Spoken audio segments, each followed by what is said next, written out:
Afternoon and Sorry, welcome sorry, I'm back. sorry, I'm starting late. I hope you all have you all off the ground. Well, we Continue. Go know ahead. we Yes, know go how ahead. things Go ahead. we know how Yeah. things can get with with the Zoom sessions and so. Yeah. So we are now streaming live, Brother John. Hold on, give me 2 minutes. Hey, Give me 2 minutes. give you 2 minutes. Okay. Yes, less than that, actually. Just wanted to make sure that we go. Oh, my dogs are lined up here.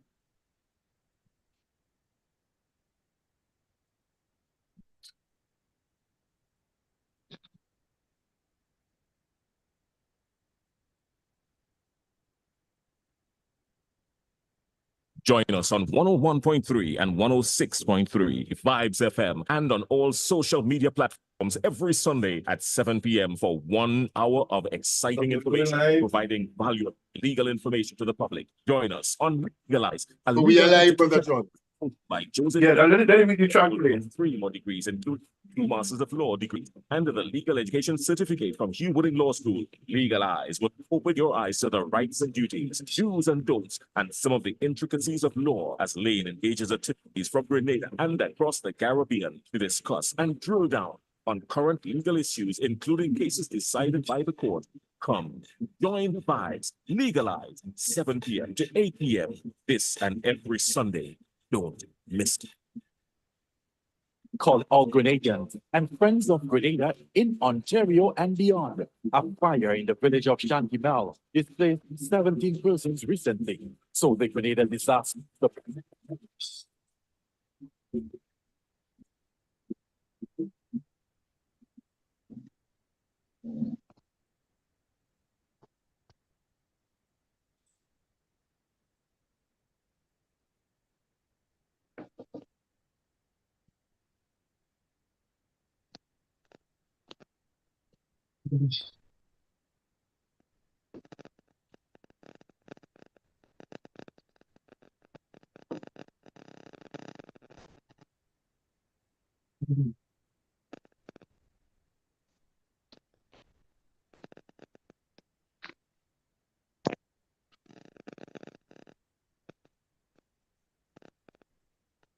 Andrew, unmute your mic, please.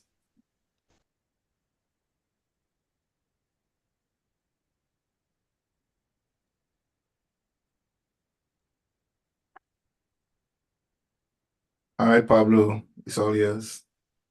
Thank you very much, Brother John. It's a pleasure to be once again on the GEM FM platform. This is Raphael Paul. It is not George, right? I am in Brothers. So I'm using Brother George Vincent's laptop for this afternoon's session. So you're seeing George, but it's actually Raphael Paul Pablo that's here, okay?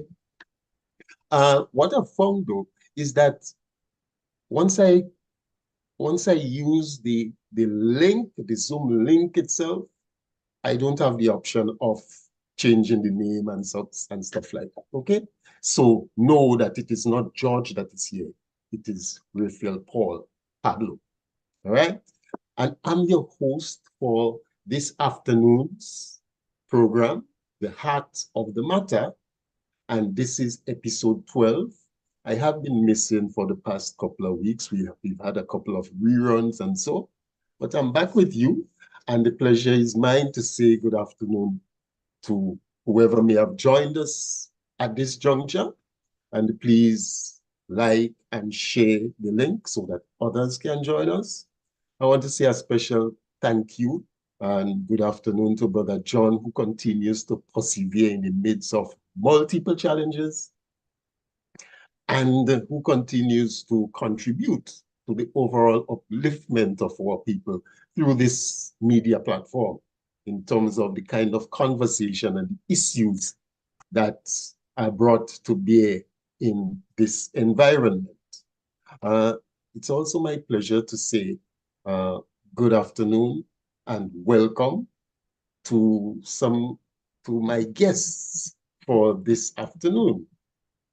Yeah, and as you know, I always aspire to bring a wide range of people, different issues, keeping it positive and constructive all the time. And it is for this reason that I have chosen to invite the 4 people that you are seeing on the screen here this afternoon. And our focus is on the environment. Our theme for this afternoon is our climate, our environment, and our human existence. And we're having this session specifically because Monday coming, I don't know how many people out there are in tune to that kind of thing, but in any event, Earth Day, Monday coming, April 22, 2024, is going to be, Monday coming is going to be Earth Day. That's when we commemorate Earth Day. And the theme for that Earth Day, this year's Earth Day's commemoration is planet versus plastics. The theme again is planet versus plastics.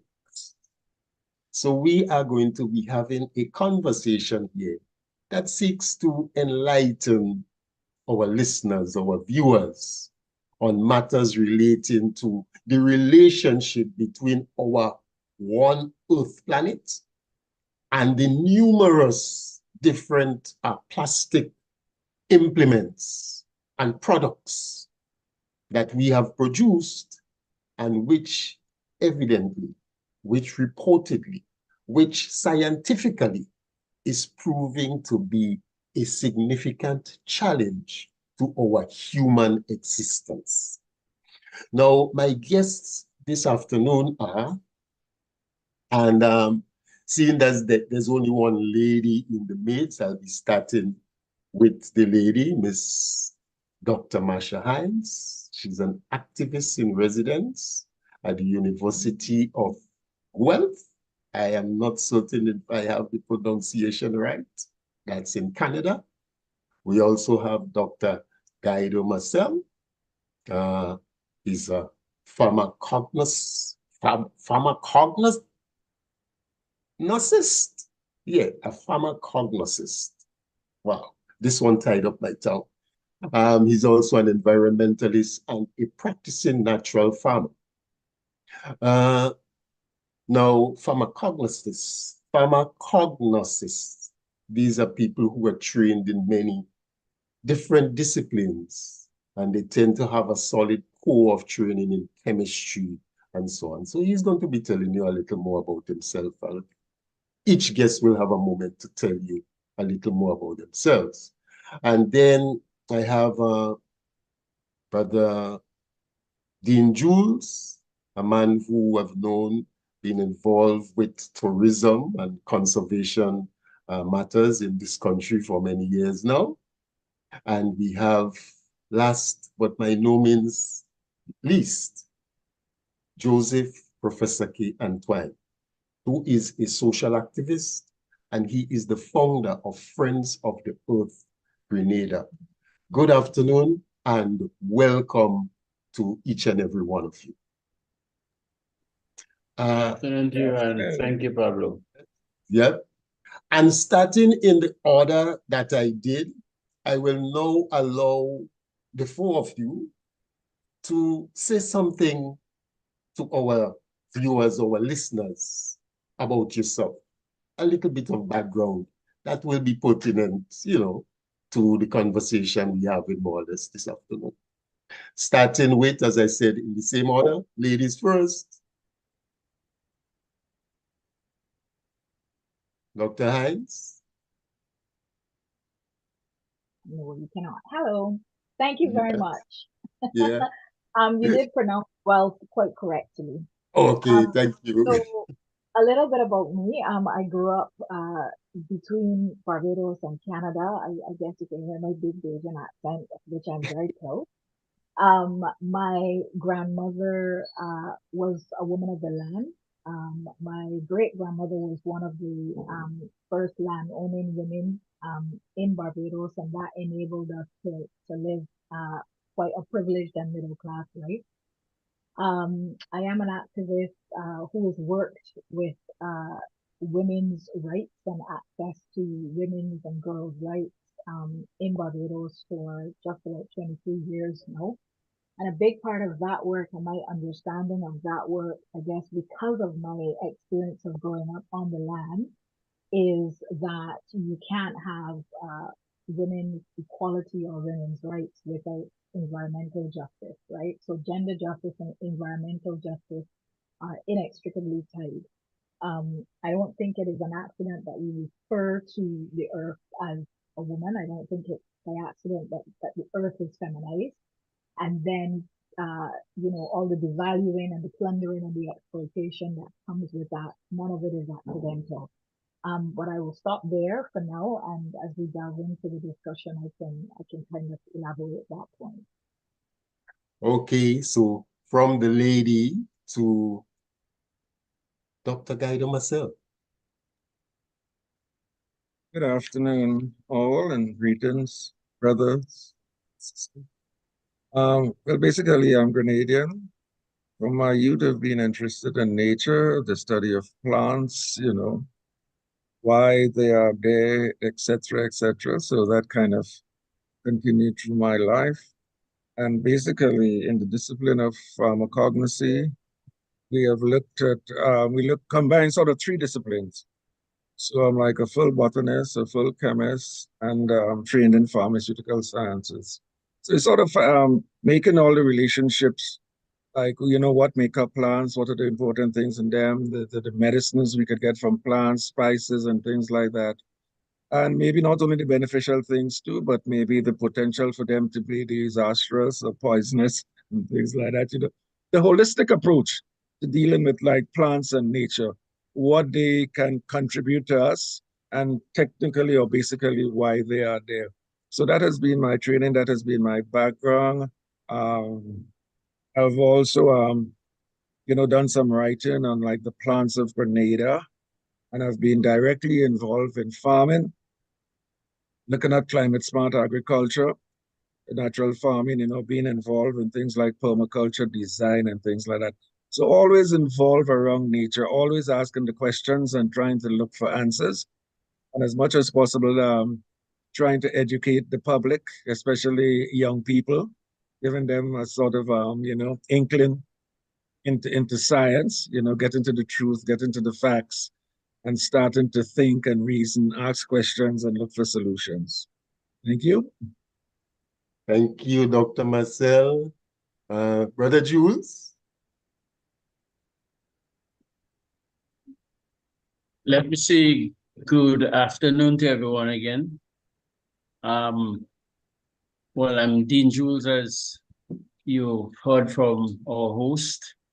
I was born in the northern or eastern parish of St. Patrick, or northern, as some people would say, and migrated about 40 years to St. George.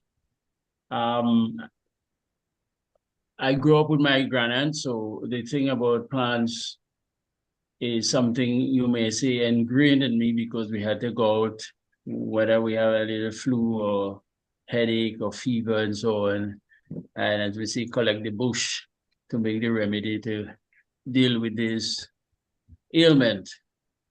My training actually is in conservation education, and I had worked with the Ministry of Tourism, and before I move away from government, with the Forestry Department within what is called the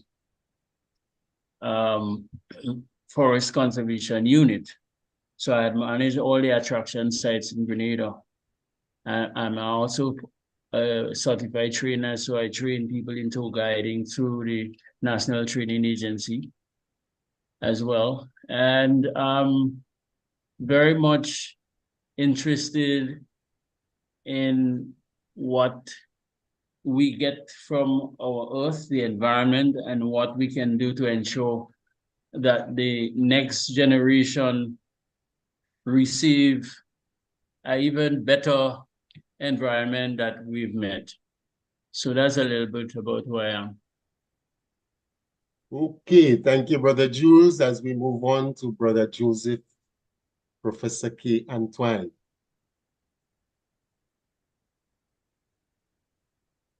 Hello? Comrade Antoine, are you there? I'm not hearing you. Your mic is off. You Right. know?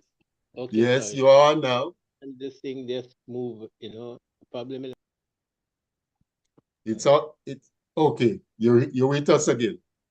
yeah, although I can't see myself now. Anyway, no, because the phone I use and sometimes it can be problematic. Anyway, as the last person to introduce themselves, so I mean this year will mark 34 years since we started Earth Day in Grenada.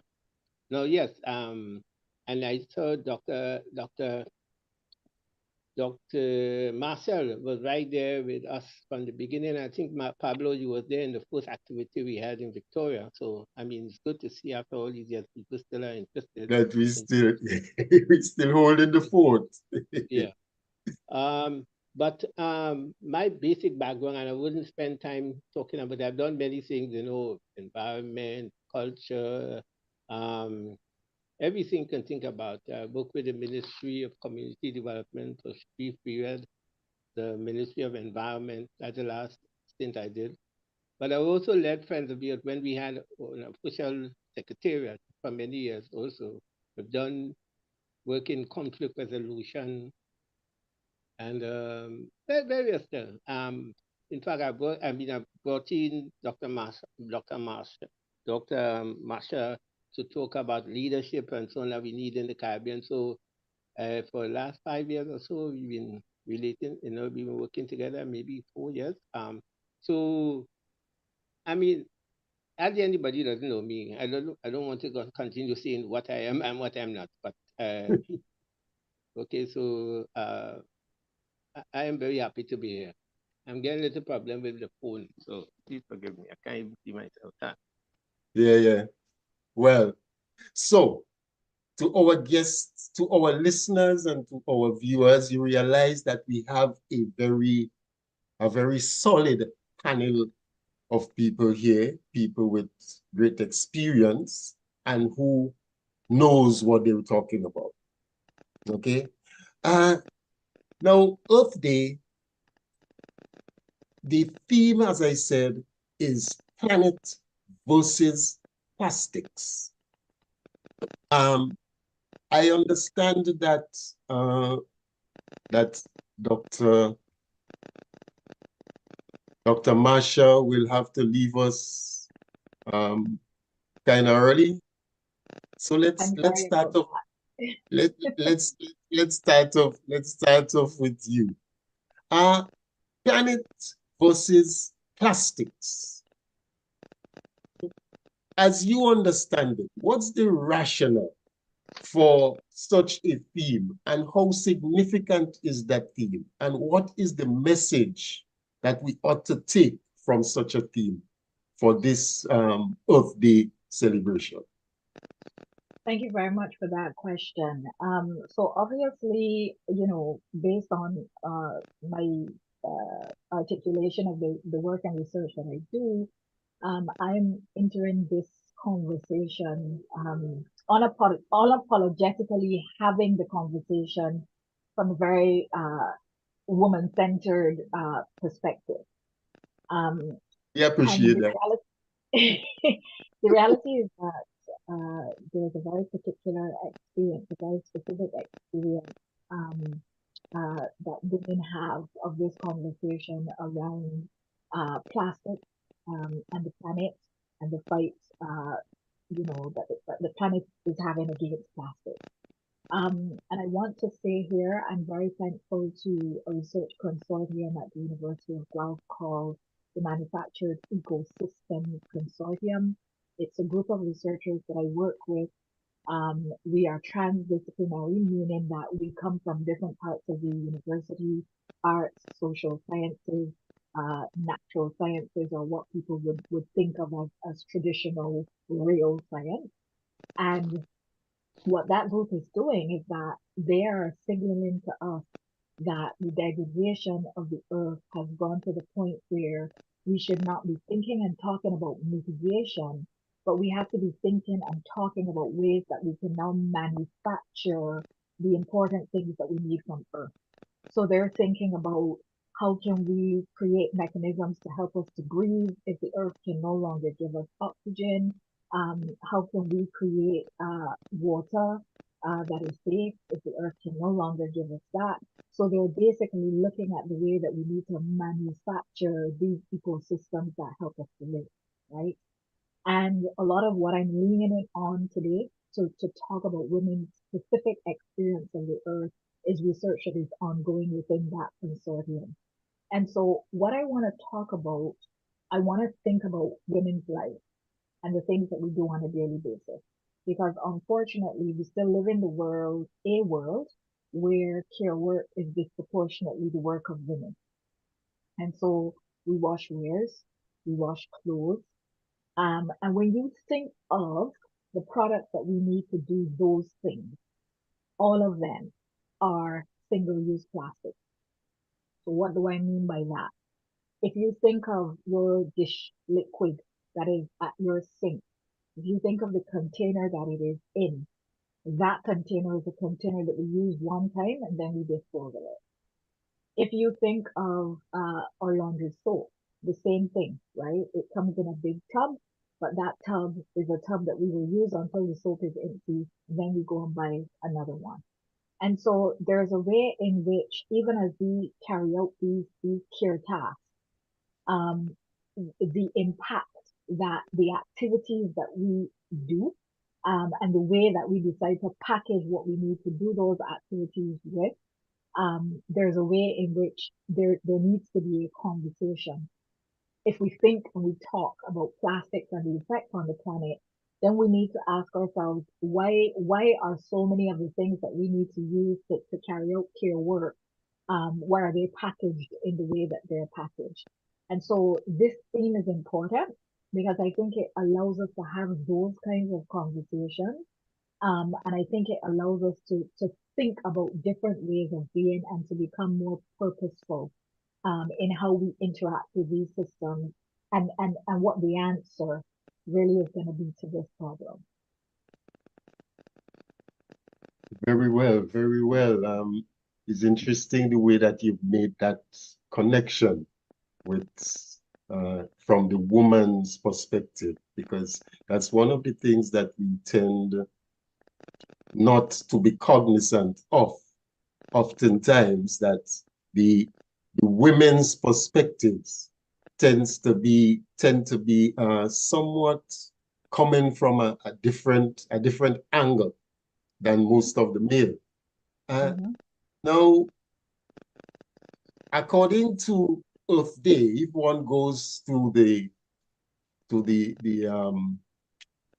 that site, earthday.org, you will see it said that the focus here, the intent here, is to achieve a 60% reduction in the whole use of this single-use plastic and so by 2040. And one of the goals are to promote widespread public awareness of the damage done by plastic to human, animal, and all biodiversity's health, and demanding more research be conducted on its health implications, including the release of any and all information regarding its effects to the public.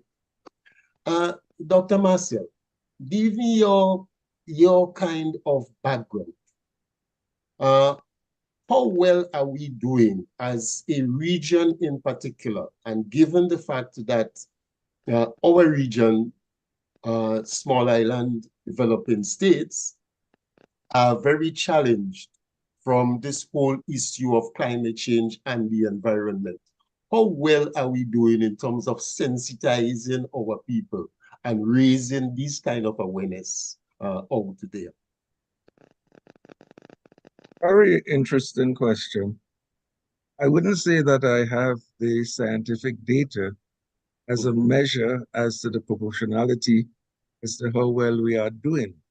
But from my casual observation, I think we are not doing too well because I think we have not emphasized awareness and the basis, like for the problems that plastic and can pose. We seem to have moved, I mean, even in the region, into an area of convenience. We like the things that are easy to use, comfortable to use, not thinking about the consequences in the future. For example, nature has taken time off to show us how to basically do packaging. If we take any of the fruits, you know, their peels is a natural design of packaging. Your peel will keep what's out and keeps what's in. And then you using a natural substance to do so. But we have become more involved in using artificial stuff. And I think it was based on a matter of economy. These products could have been made simply from oil-based materials. They had a lot of money involved in it so that they could be pushed. They could be pushed. And I think we have become sort of, you know, what must I say, clients to this easy push, okay?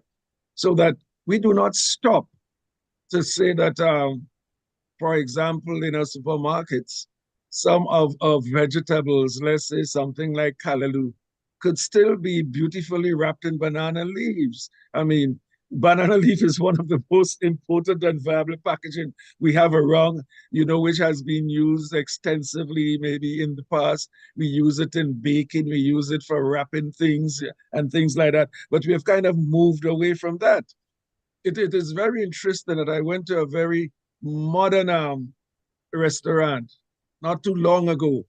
And in the design, like in their presentation, their product was resting on banana leaves. We know that banana leaves are biodegradable. They can do nothing else. I think part of it goes to the thinking and the way we have been inoculated, in our education to a certain extent by advertisement. Things look pretty. They sound good in these crushy kind of packs. You know, maybe when we were growing up, snacks for us. Let's just take that as an example. Yeah. Look at what has happened to the snack market. Yeah. Snack for us was getting mango, plums, and things like that. Now snacks is something in a plastic package, which when used is just disposed, just disposed any and almost everywhere. Yeah, we go on our beach picnics and we don't take time off maybe to manage. First of all, we go with plastic to begin with today, which maybe we shouldn't be doing. Then we don't take time off to manage the disposal of those plastics. So part of it, I say, is education, awareness, and even sometimes a lack of understanding of the serious consequences. For example, the leatherback turtle. The leatherback turtle is a species on that threat. It's an endangered species. The leatherback turtle feeds on jellyfish. Now, when plastic goes in water, plastic bags, it imitates a jellyfish. The leatherback turtle feeds on the plastic, feeds on the plastic and technically could be killed. So here is an endangered species that we could entrap because of the way we do things and not being aware that maybe just dumping plastic each and everywhere or using too much plastic could be so problematic to our environment. So I think we have to be very careful, more mindful, and looking at different ways in which we could do things. It should become, again, let us think where even most of the plastic snacks are used, in schools.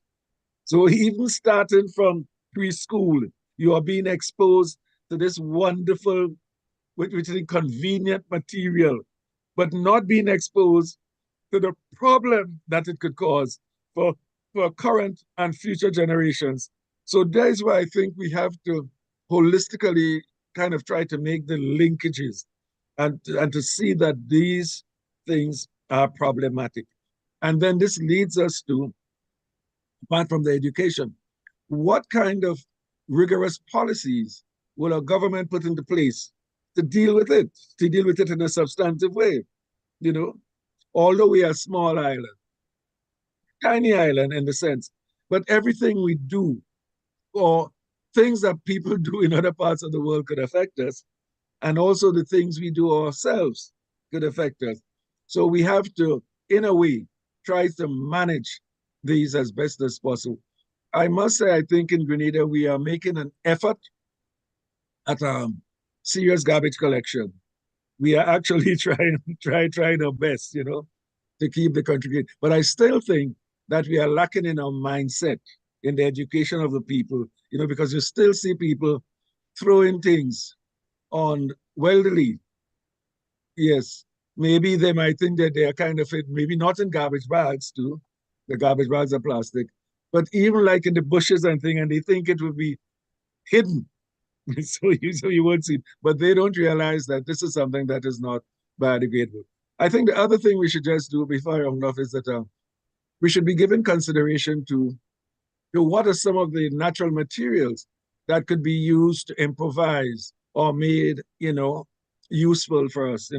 Like, you know, using, you know, banana material to make utensils and things like that, disposable plates, cane material, cane bagasse and things to make, yes. And even I was surprised the other day to find out that they're developing some reusable utensils from cocoa pods and things like that. So I think that is some of the ways we have to be thinking. And I think finally, with respect and humiliation, you know, we should not dissuade the use of calabash. Thank you. I know. I always have a few of them on hand. In Yes. fact, I use them quite a bit. Yes. Brother Jules, as someone who worked within the system, within the public sphere, what have you found to be the sentiment of the authorities in terms of the need to make these kinds of adjustments and the whole issue of adapting to those new approaches that are required, you know, for us to mitigate the challenges that we face from plastics and other such challenges? That's a very interesting question, Pablo. Just to piggyback on what Doc has spoken about in terms of the usage of plastic in Grenada, and of course, our government is making some effort through the solid waste department, and also in partnership with other stakeholders, be it the supermarkets, hotels, restaurants, and other local shops. We can say that maybe it's about 5 years now, could be a little bit more, where our government have moved away from the usage of styrofoam and so on as a packaging utensil. But apart from that, and in terms of signing on to treaties and conventions and so on, I still believe we can do much more in that regard. In terms of the usage and controlling of the use of plastics. Two things have to happen, of which Doc also touched. One is that we have to become creative, looking at natural resources we can use or utilize for packaging. But education and outreach, beginning at an early age, is very critical, including how we dispose our garbage was trying to move away from the use of plastic in totality. I don't think the focus is intense enough, especially with our young children, beginning even at the kindergarten level. But we as adults must be exemplary in doing so, because let me use the simple, I would say, example of disposal. You still seeing people riding a bus and throwing bottles out or other materials from the bus. The bin, sometimes I see that at the terminus, is just 1 or 3 feet away, and they still will drop the bottle or the plastic on the ground, and you would hear sentiments like, well, we have people to clean it, right? So I think one of the concerns for me is valuing what we have and seeing us as becoming responsible to preserve what we have and doing the right thing. And unless we take that approach from the level of the adults in our country, it would be kind of difficult for our children or the younger people to follow, and so that we would become successful in reading the use of plastic material for packaging and otherwise. Okay. That's it for now? Well, I can go on. The other thing is our government have to put legislation in place and enforcement, because Grenada has a litter act, right? So just talking about controlling the indiscriminate disposal of garbage and improper plastics and so on doesn't cut it, right? Whilst we have to have educational programs, and it must be ongoing, not a one-off. For example, look at Earth Day. Yes, we know there is a special time, right, for celebrating Earth Day, but we can advocate best practice or environmental practices continuously, right? We don't do that. We wait only on the nearing of the birthday, and once the day come and we talk about it, probably in a few little adverts, we forget that until the day returns. That does not help in terms of getting people to be more responsible, or as reminders that, listen me, we have to find an identity. We in ourselves is a product, but we into the tourism industry, and we've just branded, we say we are what? Pure Grenada, Spice of the Caribbean. Well, then what makes us pure if we discriminating and throwing garbage everywhere?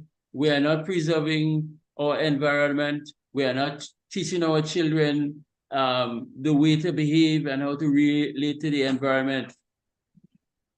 It would not help us to achieve the goal that we set in terms of becoming an island that we have rebranded as Pure Grenada, Spice of the Caribbean. When people come here, we should do the things that would make them feel a wow when they come to Grenada. When they see our rivers, it's clean. There is no garbage, whether it's on the roadside or in the streams or in the drain.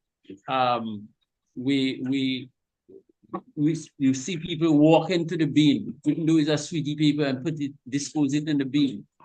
When we get to that, then we can safely say we have arrived, and we're going to continue to preserve that character, that culture of Grenada in terms of reading plastic as a packaging material. Okay. Moving on to Brother Antoine. And just jumping off from what Brother Jules just mentioned about the development of that kind of culture. making certain practices being part of our cultural, our cultural norms. Professor Gay, Brother Antoine, you have been at this for a number of years now, as you have mentioned. What have you found to be the situation with regards our overall attitude towards the environment, our overall reception towards any information or any kind of knowledge and awareness that is being raised in terms of getting our people to that level? What have you found to be the situation?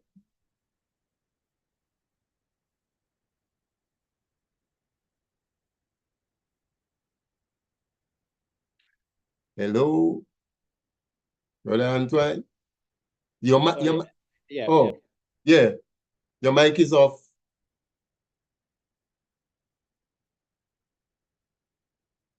Yeah, mic.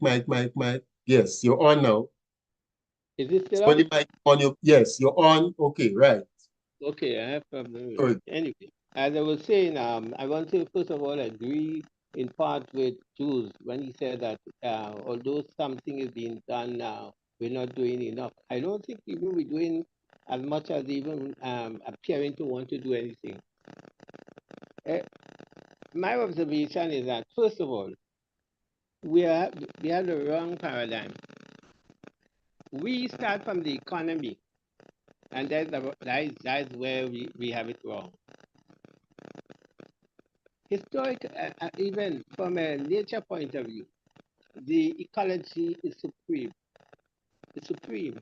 But we have stepped out of the ecology and trying to make the economy, and trying to make the ecology obey the economy. That is a big problem. So even as I ponder on the topic planet versus plastic. Planet versus plastics, yeah. Yeah. I think it's probably a misstatement. And while, I have nothing against Audio because we did work along with them, but I think it's become very capitalistic to begin with because we are not addressing the fundamentals. And I think in some of the speakers already alluded it in some way, but I think unless we change the way we do life, in which we construct this society and reverse it from the dominance, and nature doesn't dominate, from the leadership of the ecology. For instance, we need to begin, not that we understand that we are not living on the earth, we are living with the earth. Okay? If we have that understanding, we are not the masters. We try to bend nature, but we don't. In terms of plastic, somebody mentioned 60% reduction. You read that about. That is all public relation, greenwashing stuff. Because plastic is such a dangerous product that if we were serious, we would seek to find a way. It's just like, for instance, with climate.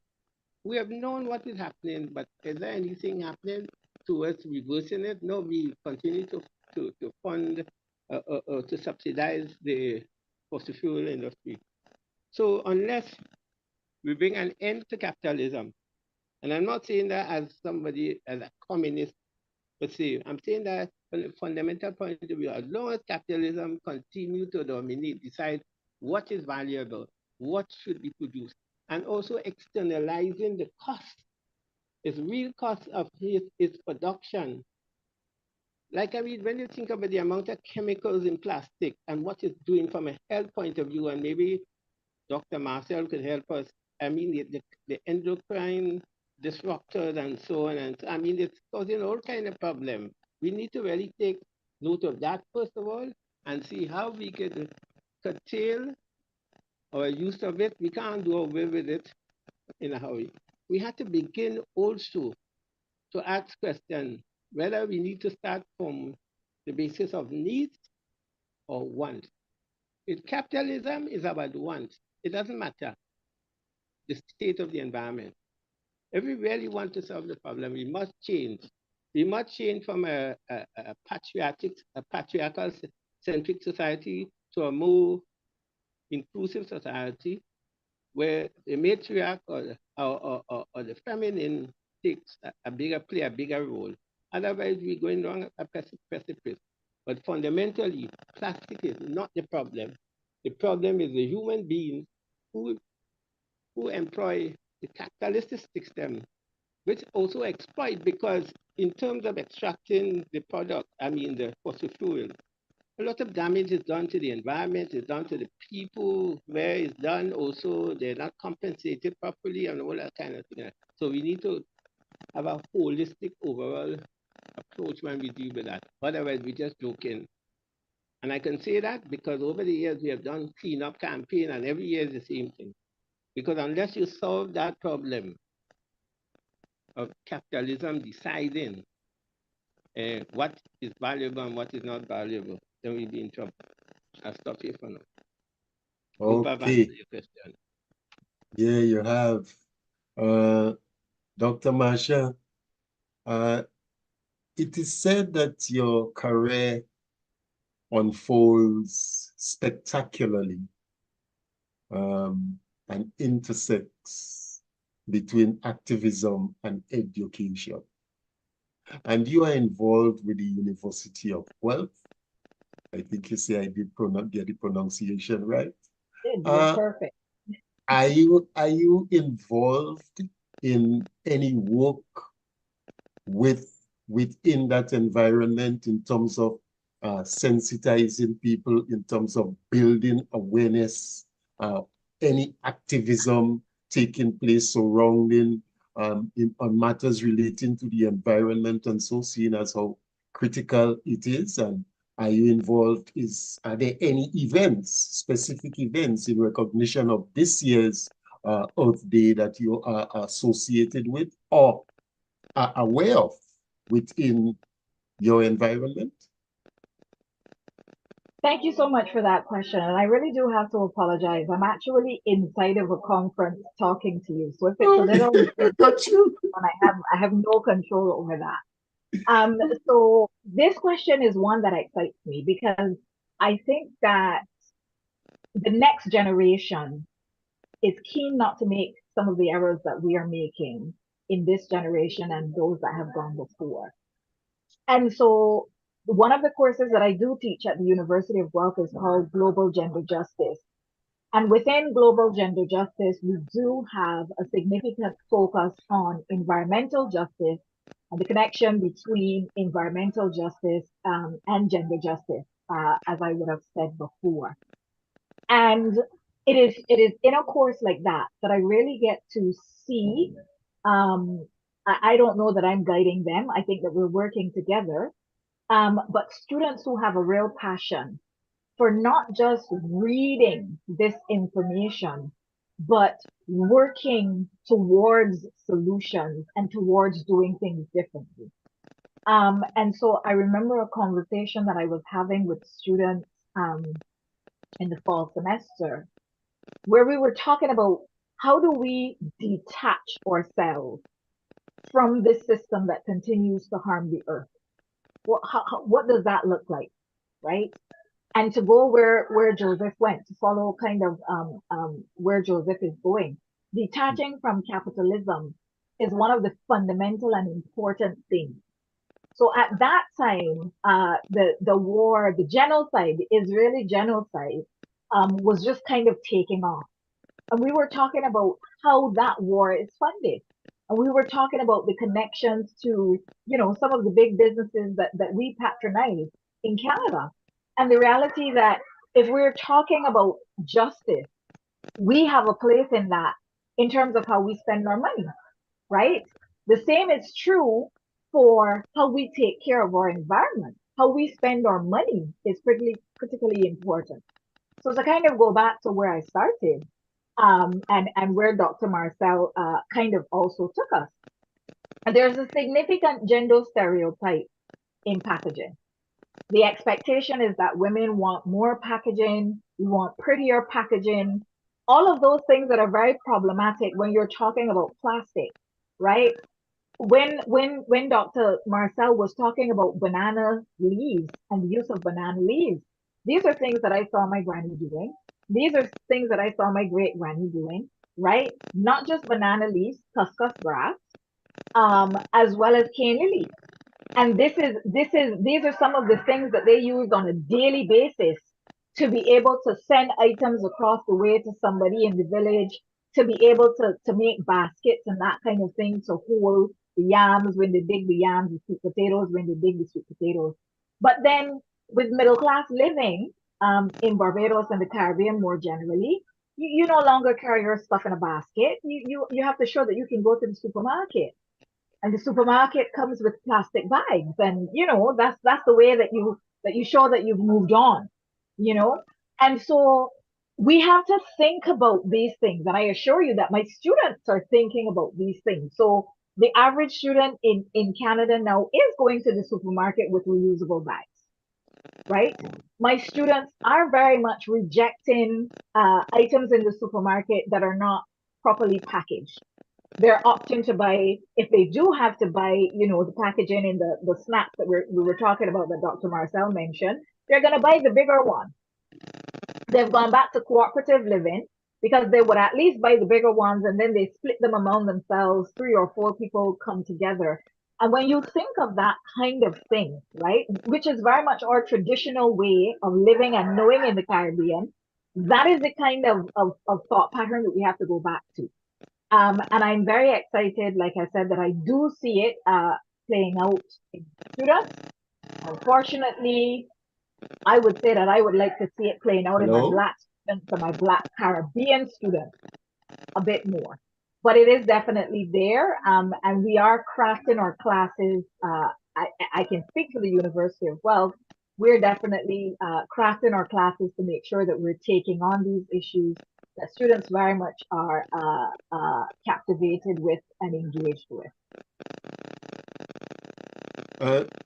Thank you very much for that.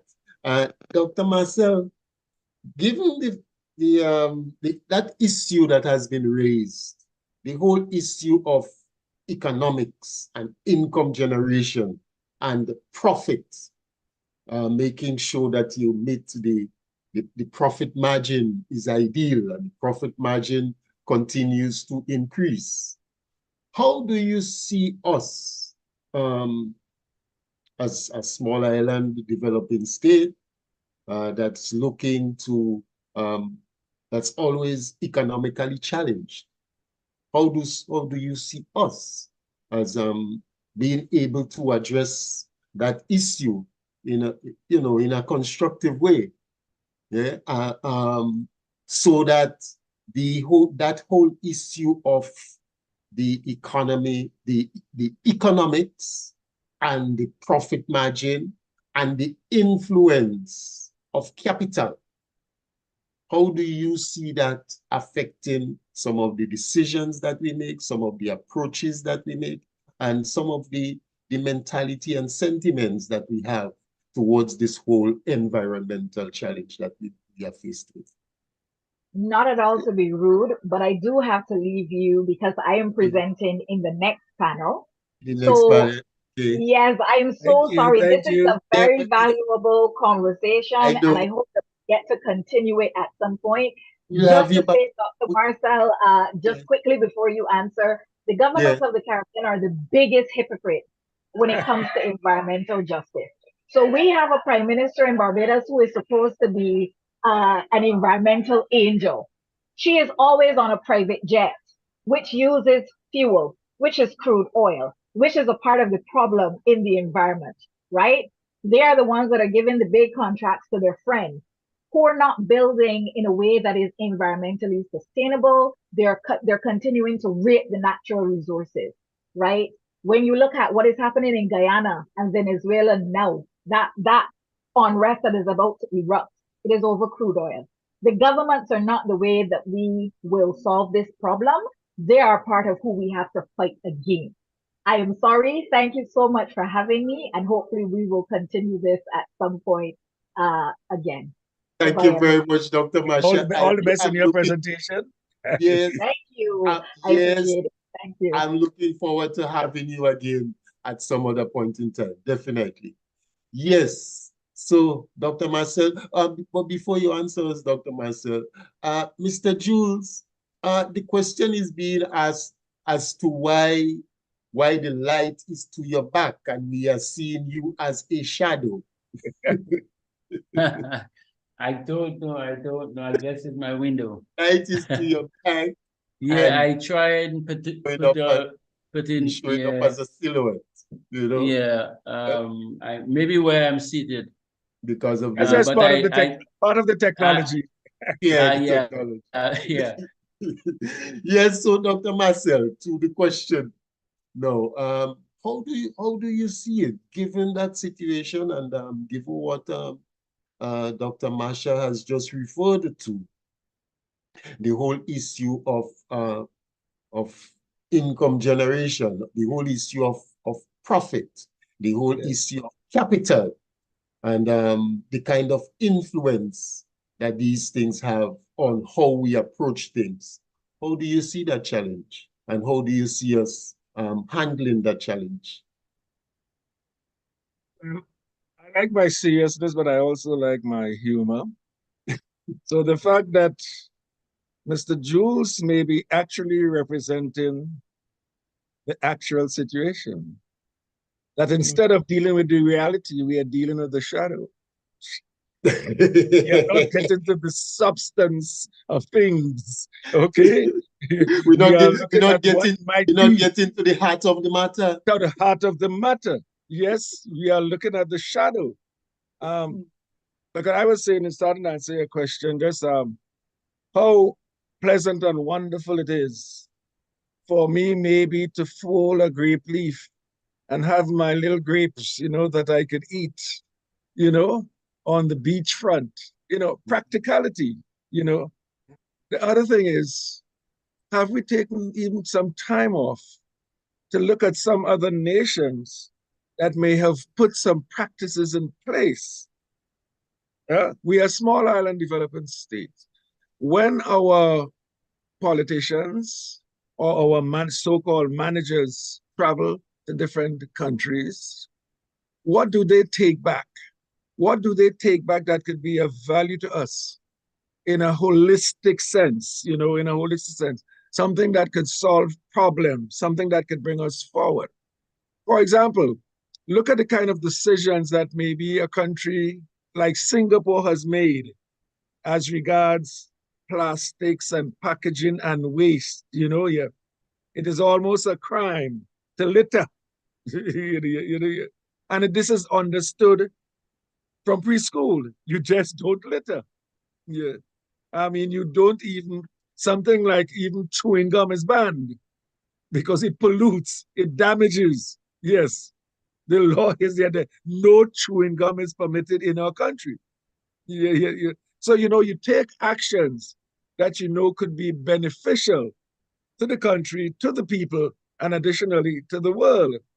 Similarly, we see that those kinds of practices that are demonstrated in a country like Switzerland. What do we take back, where cleanliness, organization, timeliness is prior?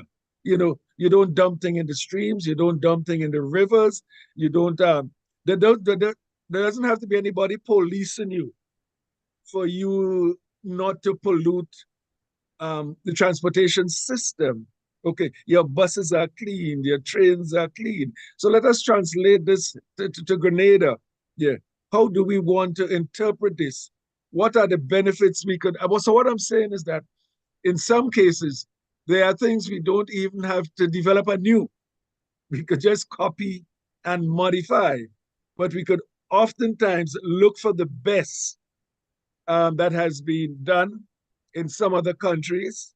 Then also we could come up to that conditions or answers from a theoretical basis. So we could see it demonstrated as a country, and we could transplant some of it with transformation or translation into our country for benefiting our people. I think politically, and as the point was made, like, environmental justice and things like that, we keep putting the people last.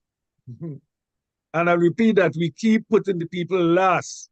So when we are making decisions, okay, we see everything else as going forward. Let's say environmentally, encroachment, our beaches.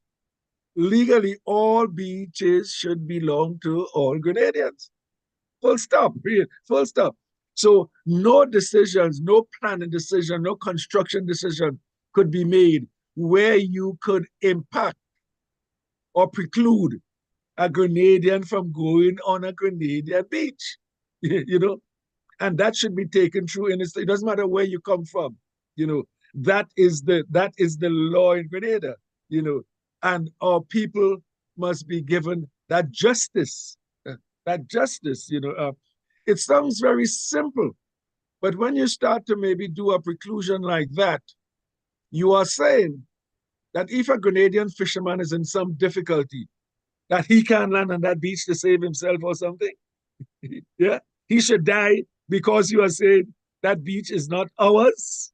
You know, and these are what I say. We look at the picture in a broader way, and how we involve the politics, the finances, the impact of advertisement, our awareness, our education, and also importantly, where we are going. Our sustainability, what do we want for the next generation? Because again, we have here too, we are touching the surface. How does this, if we don't make the right decisions, how does this then affect our sustainability? How does this affect our survival? How does this affect our health and the whole population? Yeah. Basically, we are saying, are we eroding the future generation? Are we prepared to give them nothing because of the decisions we want to make or we think are viable, and not doing the holistic things, putting the people first? And there's not many people first to put first because our population is only about 110,000. So our decisions must be geared, you know, towards putting the people first. And I think if we do that translation or transfiguration, we do it for Grenada, we do it for the region, and then we do it for the world, because that is how we are thinking. Okay? Thank you. Thank you very much, Dr. Marcel. Brother Jules, given all that's being said here, and given the fact that you know, you've been a conservationist as you see it, what are some of the interventions, do you think, that can be taken to help to build that kind of sensitivity that is required in order for us to begin to make that adjustment, to make that move towards the development of these cultural norms that we need to really get into? All right, thank you, Pablo. That's a real interesting question, I must say. But in thinking about it and all of the other things that surround the discussion, policy is important from a political perspective and government, but that in itself, to me, is insufficient.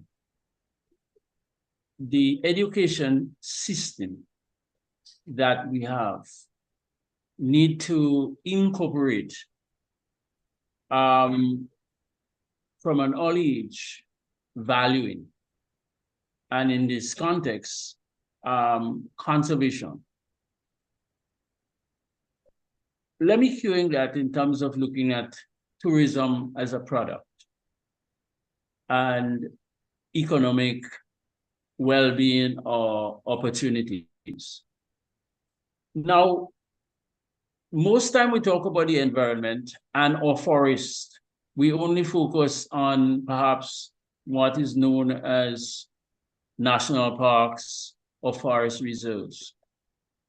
and to some extent wetlands, but more proper, we talk about mangrove.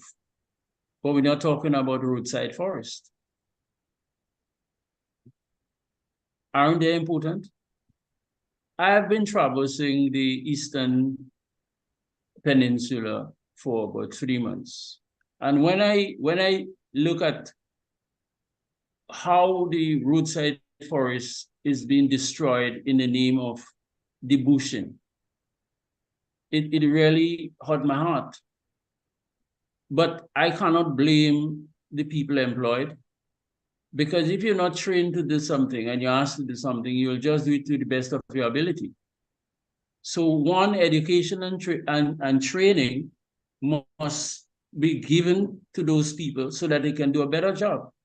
Because anytime we talk about, for example, climate change and global warming and rise in temperature, we only look at it as fossil fuel and CO2s and so on, right? But the clearing of our roadside forests, as an example, contribute to the increased temperature, because the forests along the road, from what we call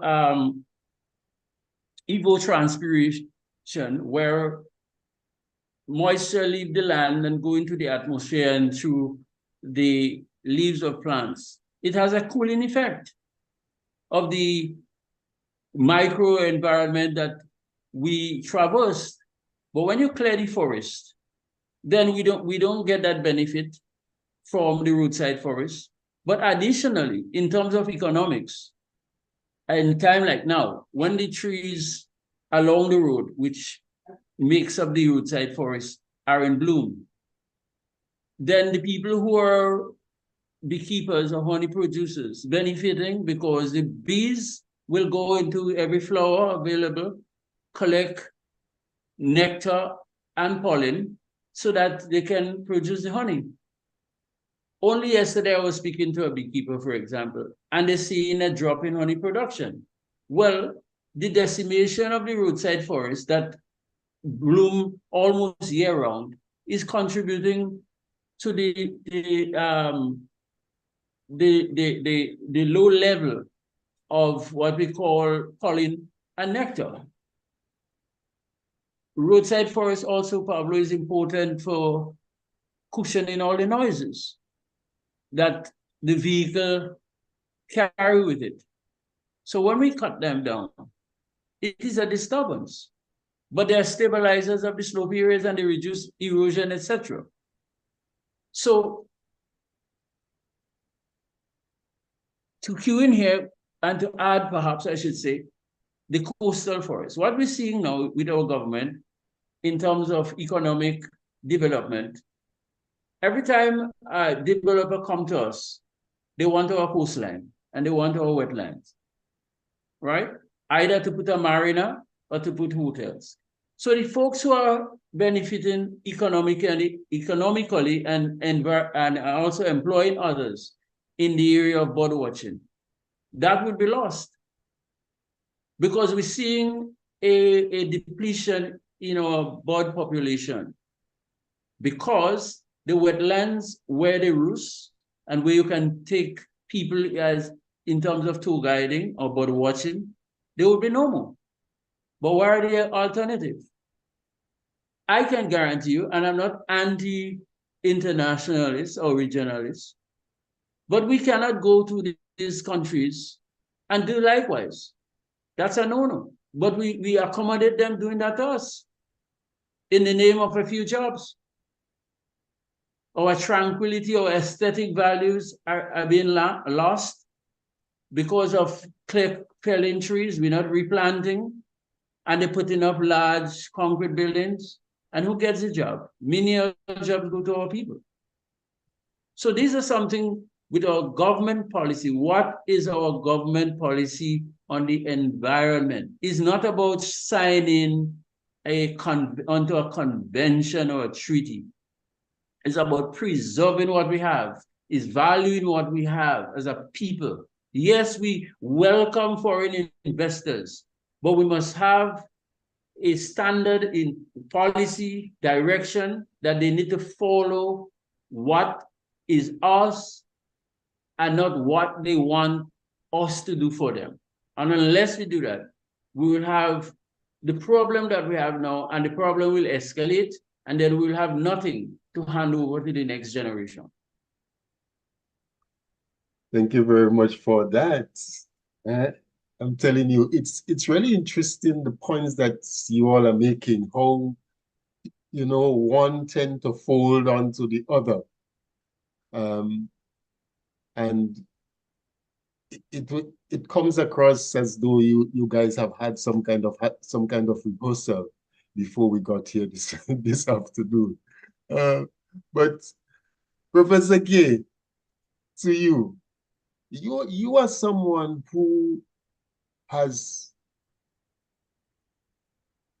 taken a lot of flack for the approaches that you've taken, the passion that you have demonstrated in terms of endeavoring to raise awareness and to sensitize our people on these issues. You have been very much in the, especially our radio media, right? Trying to share information on a wide variety of things.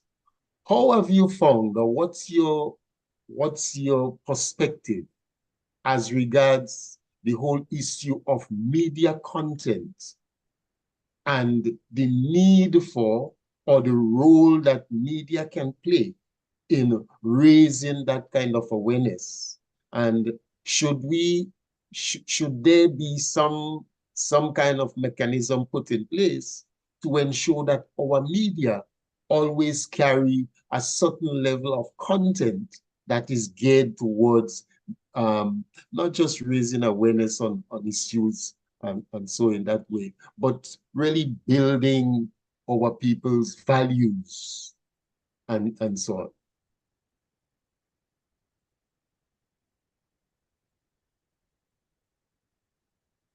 Professor? Yeah. Yeah, got you now. You with us? Sorry, I have the problem of, sorry, I don't know what to do. Yeah, I realize sometimes, there you go again. I realize sometimes when you're on camera, you go off audio, your audio is off again. Okay, Right, sorry. you're on. Yeah, with us. Okay, sorry. Roger. Yeah, I want to say that I wholeheartedly, especially maybe after the initial statement in the last round, most of what he said, I want to wholeheartedly agree with him. But I also want to further say that, and I'm glad that Marsha made mention of what she mentioned about Mia Mottley, because a lot of people believe that Mia is a ambassador, savior for us. No. Most time, in most cases, government only give lip service. And not only the government, the bureaucrats and intellectuals, they sell us out. I'm glad you mentioned debushing. Debushing is an issue, for instance, that Friends of the Earth Grenada have been championing the issue around it. It was in our manifesto from since, I think, 2013. And we even got civil society to bring it into a concern, nationally when they have the budget consultation. Because I do agree with him about the roadside forest. In fact, I was wondering if I was in a dream, because so with someone who is regarded as an expert, one time when I raised the issue of the deforestation, and I talk about, whether all over we cut trees all over. And this individual said that we don't really have forests in Grenada. Only Granny Tank and then somebody came to me, a government person came to say, no, Mr. Antoine is correct. All trees have to be considered part of the forest system in Grenada, not just because you have to have it in a specific location. Up to yesterday on the radio, a man chided me and saying why I'm so obsessed about heat. But the fact is that the more trees we cut down, is more heat. We get, notwithstanding that we are not the only one contributing to the rise in heat, but we are doing our part and probably doing more than what other people are doing to us. So if I would try to answer the question in terms of the media forget them. Like, look, we have Earth Day coming. If you go and ask anybody in the media anything about Earth Day, they wouldn't be able to tell you anything, except they get a press release from somebody and they read it. You know, press release. When you have medias in Grenada that to tell you when they're going to give you news, for instance, on a weekend, certain radio station and TV station didn't used to have news. So what happened over the weekend? So that's the apple. And then there were 1 or 2 times when certain people were given the task, the chance in the media to go and post this. They use that opportunity to advance themselves and not come back and help enlighten people. So we have, and then of course it's heavily driven by money. By money, it's the advertising money and so on. So we have to change. That's why I'm so saying on we must capsize capitalism. And this is not communist call. The system is damaging everything. Air, land, sea, everything. Now we're talking about the blue economy now. That's another frontier they're going to exploit. They already almost damaged it, totally damaged it. Now that's one of the next spheres they're going into. So what is needed is for our people to build the awareness that is only one earth we have. Okay? One earth we have. If we damage it, where we going to live? Although we have been taught to be selfish and only think about ourselves in this generation.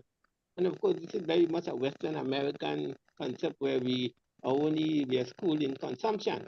Consume until you're dead. Okay? So we have to really start focusing on needs versus wants. We use what we need and we leave for what is the earth needs. In fact, we have to start thinking of ourselves as consumers and begin to think of ourselves as contributors. What is a consumer, I'm told? I mean, from his historic roots, a consumer is a monster. And you see the monster behavior by and large, whether it's overfishing, everything that we do, we overdo it. So we need to, in the name of profit, money, and satisfaction. So it is not encouraging what the media is. I think what is needed for maybe somebody or some group of people need to get up a platform that we could just deal strictly with environmental matters. And I'm hoping that friends will be able to do that before I'm out of it, which is going to be sooner than later. Okay, thank you very much for that. Getting back to Dr. Marcel, mention was made a while ago when Brother Jules was speaking. He mentioned about our forestation and the indiscriminate cutting of trees and so on. We know that we lost a significant portion of our vegetation, our trees that we have been 100+ years. We lost them as a consequence of Hurricane Ivan. Have we done anything of consequence, and given the importance of our forestry, our tree, our plant life to our ecology and so, to the whole issue of rainfall and all of that kind of thing? And I usually, I don't want to be dragging this thing out, but I usually make reference to Carriacou. I remember the Carriacou, Carry a Tree to Carriacou project. And prior to that, Carriacou was a place that used to have serious droughts. But since that Carry a Tree to Carriacou project, and with the growth of these trees, Carriacou has never experienced the kind of drought that I know Carriacou used to experience when I was a little boy growing up. So it's against that background that I'm asking the question. Since Hurricane Ivan, have we done sufficiently in terms of replanting of trees and stuff like that, Dr. Marcel? Well, thanks for the question. But before I answer, can Mhm, I, go right di- ahead. can I Go right ahead. divert, Feel free. divert a little bit? Yeah. And going along with Brother Joe, Mhm, I think we have to become a little philosophical too, mhm, apart from the fundamental science.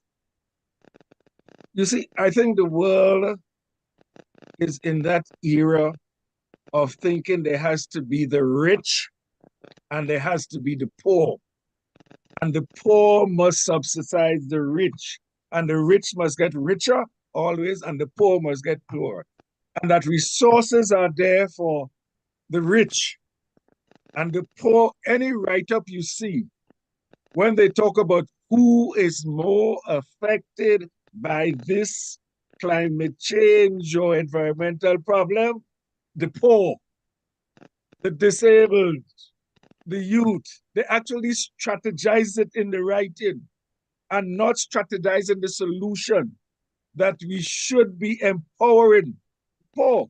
And I think this is a mentality and it's a strategic thing from the time of slavery and things like that. Yes, you provide wealth to a certain members of the community, certain members of the world. And therefore, your education is engineered to encourage that. So when you begin to look at your natural resources, you feel your resources, first of all, is not yours. Other people control it. Okay. They could make themselves rich from it. And we see that highly evident. We have to take it on a world issue because this is holistic. Earth is earth. Look at what is happening in Africa with resources. Yeah. You own the resources. You name it. Yes. But who benefits? People are eating leather and things like that. And you have gold, diamond, oil, you name it, precious metals, platinum, even uranium and things like that. Yes. And people in the villages are surviving on less than $1. You know, so in a sense, that philosophical thinking, I mean, has to be imbued. Otherwise, technically, I think we are going nowhere. We are going nowhere because the rich could translate, they see they could move their money from here to there. Even a simple example for the people who are considered poor, our banking system, you have to account for every little penny every little penny you own. Yeah. And you may own it legitimately. But the idea is there that you may not be getting it legitimate. There's always the overthinking. So I thought I would have introduced that, that maybe other partners can take it up before I answer the question. Yeah. This philosophical thing, how do we fundamentally deal with that too?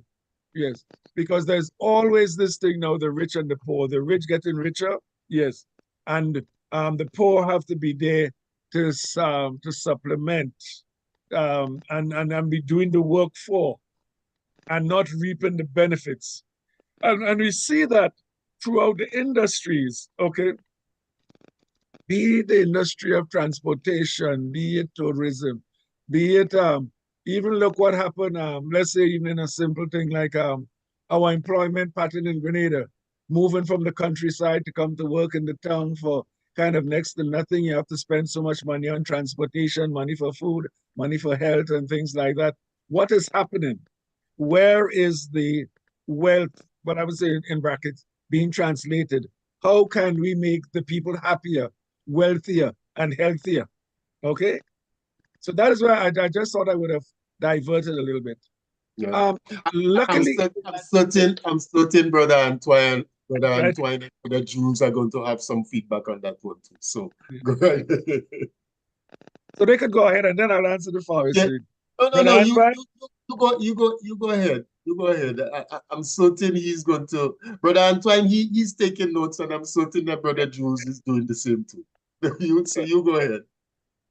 Okay, I think we have been somewhat fortunate in our forests in that you realize with Ivan, most of our vegetative matter, like our leaves, had disappeared and disappeared in mass. But luckily, again, nature stepped in a haste. And we had vines, that vegetation, come in very quickly to give us some cover, some dynamic cover. And with that, I think it was able to control maybe erosion levels, save some of the nutrients in the soil, give some of the trees that had lost their leaves a time to for some rebirth or reflourish again. So I think in a sense we will look, and if we look at it 20 years afterward, our forest is looking reasonably healthy. We may have lost maybe some important things, but on an average, I think our survival rate was very reasonable. Maybe without any detailed analytical study. This would be my approach, an immediate answer. But I think that we have to continue to be cautious, careful, as Brother Jules said, in managing our debushing techniques, in cutting down trees in the forest, in creating clear areas, in our mountainsides, trying to prevent maybe landslides and landslips, making sure that maybe some of the right vegetation is in the right place, even respecting our forest reserves, our national parks and things like that. Again, going back to awareness and education. And I think we should move from the level of simple aesthetics and understanding the integral and intricate benefits of forests to the nation and the country. And I think this should be imbued in almost everybody in the country, don't matter your background or so. Trees and plants are important. Without them, our water reserves could be in question. Okay. Without them, our rain and precipitation could be in question. Without them, erosion and loss of soil nutrients could be in question. Okay. So when we think even too of maybe any kind of construction in the forest areas, any roads, any building of buildings, increased runoff and things like that, what is it? And how is it? And why is it? Are we doing in the way we are doing?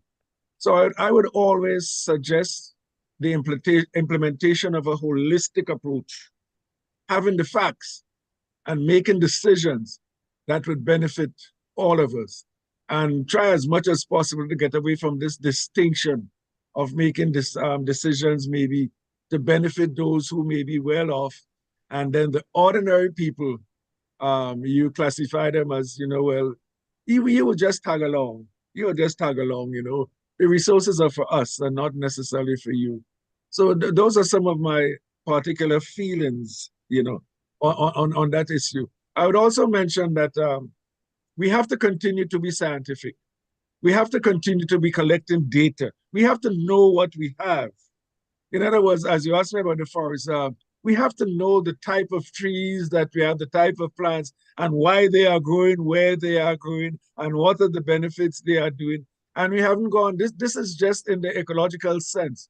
And we haven't gone into things like maybe the potential for the medicinal use and other properties and things like that. We have to be thinking the whole picture. And then we have to become aware of nonsense statements like, you're concerned about a few doves. You think that they're the Grenada dove? Yeah. And the whole area and things like that, when you could make money from development. You hear these statements coming from certain people. Yeah. Are you concerned just about Granny Tank Forest? Yeah. Well, what is that? What is that? What is that for us? What is that for us? Yeah. When maybe we could give foreign designers to design our pagoda and things like that. Okay, so those are some of my thoughts. Thank you. Yes, thank you very much, Doc, on this one. There is a question that has come up, and as a consequence of the issue that's being discussed between most of our guests right now, the issue that's been touched by almost everyone. There is a question that goes like this: how do we carefully marry good environmental practices against economic growth and job creation? And each of you are going to have an opportunity to take a bite of that cherry. Brother Antoine, I'm certain that you may have, based on the offerings from the other panelists, you may have something that you want to share along the lines of what they spoke about and to address that issue. So. Yeah, am I still being here? Yeah, you are here. You are with us. Yeah, got you. Yeah. Audio, no audio, right. Yeah, Okay. got you now. Audio and video is there. Okay. All right. You asked the question again. Could you repeat the question? Because in trying to sort out this thing. Yeah, well, actually, based on all of the conversation that we've been having regarding the whole issue of job creation and the economic impact and the focus on profits and not really on the people, yeah, and not really on the protection of what really gives us, what really provides us with the opportunity for life. The question is, how do we carefully marry good environmental practices against economic growth and job creation? Okay, before the concept of environment came in, the world used to operate in a stable, basic way. The word environment had to come up once capitalism got its dirty hands on the way. Remember that woman Rachel Carson with Silent Spring, and well, I mean, it took people like Senator Gaylord Nelson to mobilize people, 10 million people in 1970 to have a push for day. So it's not about marrying economic growth, it's about putting economics or the economy where it really has to be. The economy has to become the servant of the ecology, not the other way around. Everything has to be done within the constraint of nature. In fact, as I was coming on earlier in today's and preparing for today, a thought I have learned over the years says that we can only command nature by obeying her. Somebody said that, that's my original idea, but I learned it somewhere along the way that says we could command nature only by obeying her. And within that context, we have to operate, and I do agree with Dr. Marshall that we have to be scientific, but scientific not for profit, scientific for the overall good of everyone and the planet. I mean, there are some people that say, well, this is God work, God is coming and all this nonsense. I'm not talking about that. I'm not interested in that. We need to really take responsibility for how we do life on this planet. And people may say, well, it's just, we're not doing much. Everything we do affects the rest of the planet. So our part has to be one based on responsibility and accountability. So I don't think about marrying. We have to ask ourselves, what are we doing? For instance, and it was, I think Dr. Marsha mentioned it earlier. I mean, there was a time when you go to the shop, for instance, coming back to plastic, when you go to the shop, if you go barehanded, the folks will send you back. Go and get your stuff. But over time, you go and you get convenient, okay? And it's efficient, but is it effective? So all these values came from capitalism. It didn't come from nature. It come from doing things. We even talk in Grenada and other islands and countries of doing business, and we try to make it easier and easier. In many forums, I have raised that issue. If you're talking about doing business more easier, whatever the process of ensuring your environment is checked. So I don't buy in those terms. I think what we have to do is to go back and consult the ecology. Is it good for us? Is it good for it? And is it good for the future? And we could work around. In fact, I want to use something that I heard Fidel Castro, now I heard him, I read in the Grandma somewhere just before he died, after he had retired.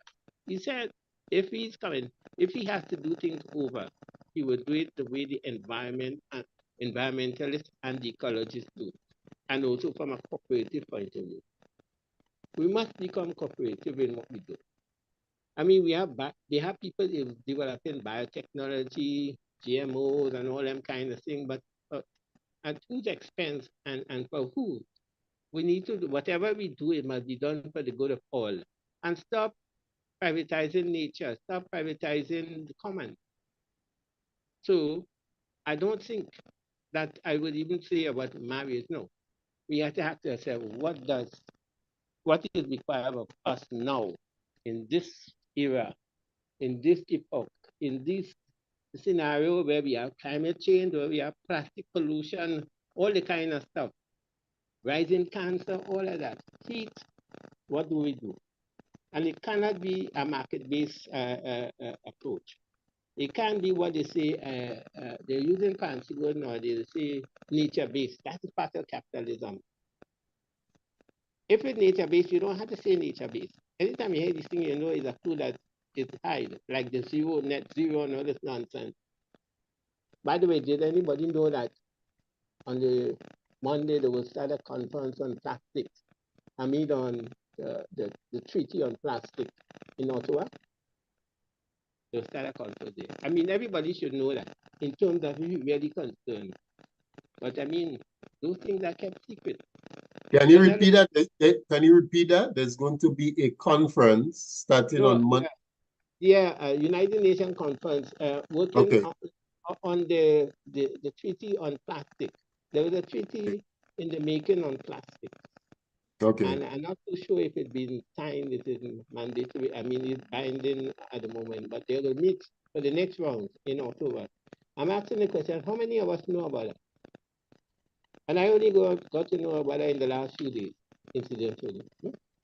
And this is something, if you say even plastic, I mean planet versus plastic, all of us should know about that. Especially coming from the media team to piggyback on a question you asked earlier. So I don't think in the marine, I think we have to change the system. I get very emotional when I come to that. Change the system. Because it's not solving, it's a cause of all problems. Whether it's practiced by China, Russia, America, capitalism kills the planet. So we have to do away with it. Yeah. Oh, that's a good one. Who did I have before you? Yeah. They have Mr. Jules. Yeah, but that's okay. Nah, Yeah. it doesn't matter. We good. Yeah, we good. Yeah, I just realized you go to Brother Jules now. I skipped Brother Jules and I went from Dr. Marcel straight to you. Yeah? Brother Jules, welcome in. Yeah, that's okay. I like what Brother Antoine said. It's kind of hard to say marriage in a sense, but we may find the right term sometime in the future. Somewhere along the line. Yeah, but in thinking about the question asked, what comes to my mind is two things: standards and adherence. Most of the time, and I want to use the whole question of some treaty going to come on plastic and so on. We're hearing a lot of that and conventions and signing on to and acceding and ratification. But there is no follow-up action. So all that is just window dressing. But they are I would say, duping our small island nations to be the first to sign on to it. But there is no monitoring to see if anything in regard to stem the heavy flow or heavy usage or indiscriminate usage of plastic globally. And the people, let me give an example. Granoxone is banned for use in the United States, right? But they don't ban production. It is produced there. And then our small island nation who consider poor, the agricultural outlets buy the Granoxone from the United States and selling it here. They're not serious about the effects of Granoxone to human health. It's just a trickery to make us believe that they're doing something. But our government falling into it because there are no standards on things that are being imported, even though it's supposed to have a Bureau of Standards, etc. So this thing coming in because the farmer, the agricultural outlets buying the thing and it's cheaper. That's what they say, but it's killing our people. In Grenada, lose the Esplanade, big drawing and so on, with eco-friendliness, trees and so on. Is there any tree in the Esplanade Mall? No. But our government from the physical planning department, Cut down the ones have they that done were, it? Yeah, pardon me? they actually cut down the ones that were there. Correct. But the planning department or Ministry of Physical Planning, are they enforcing the agreement on the partnership, quote unquote, to have this eco-friendly environment with trees to reduce the carbon monoxide and the heat in St. George? The answer is no. They watch idly by, nobody go check, nobody saying, okay, that is not happening, the project come to a close. We hold that until you put that, because that is the agreement. So that's one of the problems we have, including utility outlet. Grenlec is equally responsible for decimating our forests for line clearance, but there is no line clearance standard. And if it have one, it is not adhered. Nobody monitoring them. When they go to Grand Terrain, any branch that seem to be close around the lines, they're not pruning them. They are cutting down the trees and leaving a big, wide open corridor that is uncalled for. So who managing or who responsible to ensure that these things are done to a specific standard? Because you can develop, for example, the same line clearance standard. There is a certain distance on the end lines which the branches should not encroach. Because we understand it's for safety, in case the branches get into the line, people can become electrocuted. We understand that. But we cannot kill our forests just because of that. So that's one thing. And then the other idea about the economic side of things and job creation. One of the biggest problems and usage of our resources is ours. The narrative or the story have to change. Every time we talk tourism, we're talking about doing it for the tourists, the people that come in here. We're not doing it for us. It's our island, but we're not doing it for us. You understand? We're doing it for the tourists. So that's why you're seeing our people are not going to use the national parks. They're not visiting there because there is a mindset, well, they're not doing it for me. Why should I go there? Tourists, yeah. Probably you don't build your house for Dean Jules. You build your house for yourself and you accommodate me. And we need to change that narrative for people to use their resources and enjoy it. And that will give us a sense of value in what we have. And we will be able to take care of it, preserve it, so that we can pass it on to the next generation. Unless we do that, we cannot have the so-called marriage from the question asked, because our people become disinterested based on neglect and segregation. So we have to change the narrative. There are opportunities for job creation in this area, but we have to revisit how we're going forward with that in terms of our policy direction. But policy in itself on paper is not no policy. Action to implement what is agreed within the policy that make the policy work and effective. Wonderful. Thank you very much. At this point in time, I want to bring in our technical operator and the man who make this thing possible for us here, Brother John Caliste. Brother John. All right. Good afternoon to all. Welcome again to the Heart of the Matter. I want to thank Brother Joseph Antoine, Mr. Jules, the doctor, and the lady goes here. I can't remember her name right now. Marsha. Marsha, yeah. Just to go back on what Mr. Jules just said, the policy drafting. Sometimes I wonder when policy makers make their policies, if they thought of the implementation and the cost of implementation in the drafting of those policies, and how will it affect the regular or the ordinary man in the policy? How does that policy become effective? Not, like I said, not just on paper. It's all good to have it on paper, but how about implementation, the cost factor in implementation and sustainability in that case? The other thing I was wanting to address from Marsha, in terms of environmental stuff, talk about Ms. Martley flying and the fossil fuel and stuff like that, but until we come up with a better way to travel, you know, they would have to use the airplane. So I think it's a stretch in terms of asking them to drop the plane over probably taking a boat. It would still use diesel fuel, right? I want to also, the Professor Joseph Antoine make mention of capitalism. We cannot replace capitalism in this given time. What we need to do is to come up with an educational system, policy, and it begins in the home.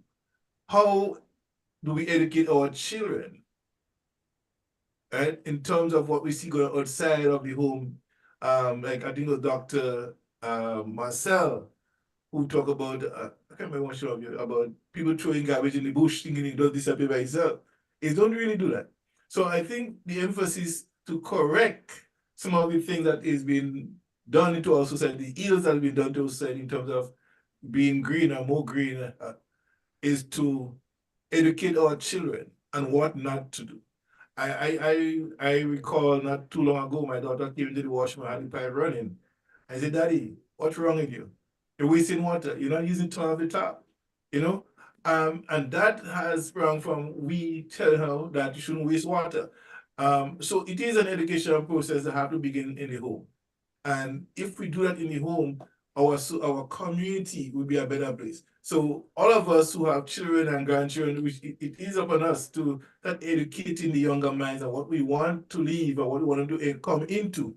And the kind of a society, the green society we want to create, the climate that we want to change, it must first begin in the home.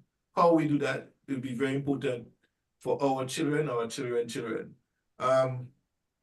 Environmentally friendly products, paper bag versus plastic, you know, how do we recycle plastics? In Grenada, for example, what mechanism is there to recycle the plastic that's being used, right? I think it's kind of hypocritical when we say we get rid of plastics and some of the food wrappings that we receive is in plastics. They're all in plastic, most of them. Plastic bottles, plastic containers, you know, so they're giving us more plastic just to reduce plastic, but they're selling plastic to us. So can we find a more biodegradable product to put our foods in than in the plastic bags and the plastic containers that they're selling to us in? You know, so all of those things have to be taken into consideration of how to protect and have a healthier, greener planet than what we know SoCal seems to be living in.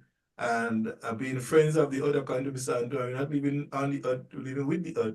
So it's part of our space that we have to create a safer environment for us.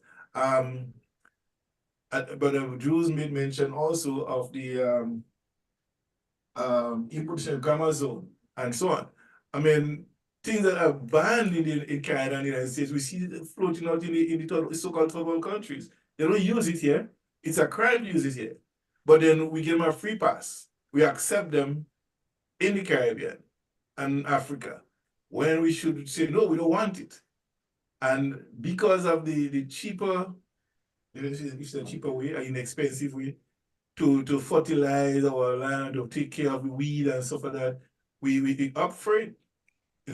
So that again is an environmental problem that we have in when we do not take into consideration the deadly effects they have on our people. So I think to address that, we have to make sure that the ministries that is responsible for inputting those products, so who are see the importation of those products, to ensure that what policy that is there on an international level, that we do not accept it because they don't have it. They don't use it for them. Why give it to us? We say no to them, right? If they're not using it, what is it that they're using for their environment to keep it safe that we should use to, than giving us that they produce it because they make money for them, but it costs us human lives in our environment.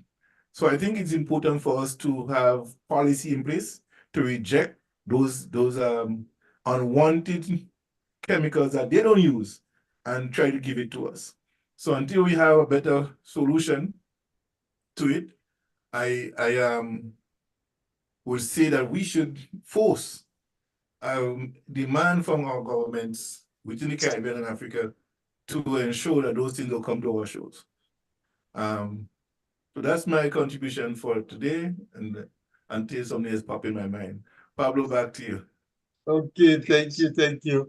Well, actually, we are quickly running out. Our time is running out on us anyway. But there are a couple things that I would want to touch on before we run away for this afternoon. The whole issue of packaging has been mentioned, and the vast majority of stuff that we purchase in the grocery, in the supermarket, comes in one form of plastic or another. We are into exporting certain things. We keep speaking about our the need for agro-processing. Dr. Gailo Marcel, he spoke earlier on about medicinal plants and so on. And if we are going to get into that kind of operation where we are packaging stuff to send overseas and so on, what then is the approach that is required? How do we position ourselves to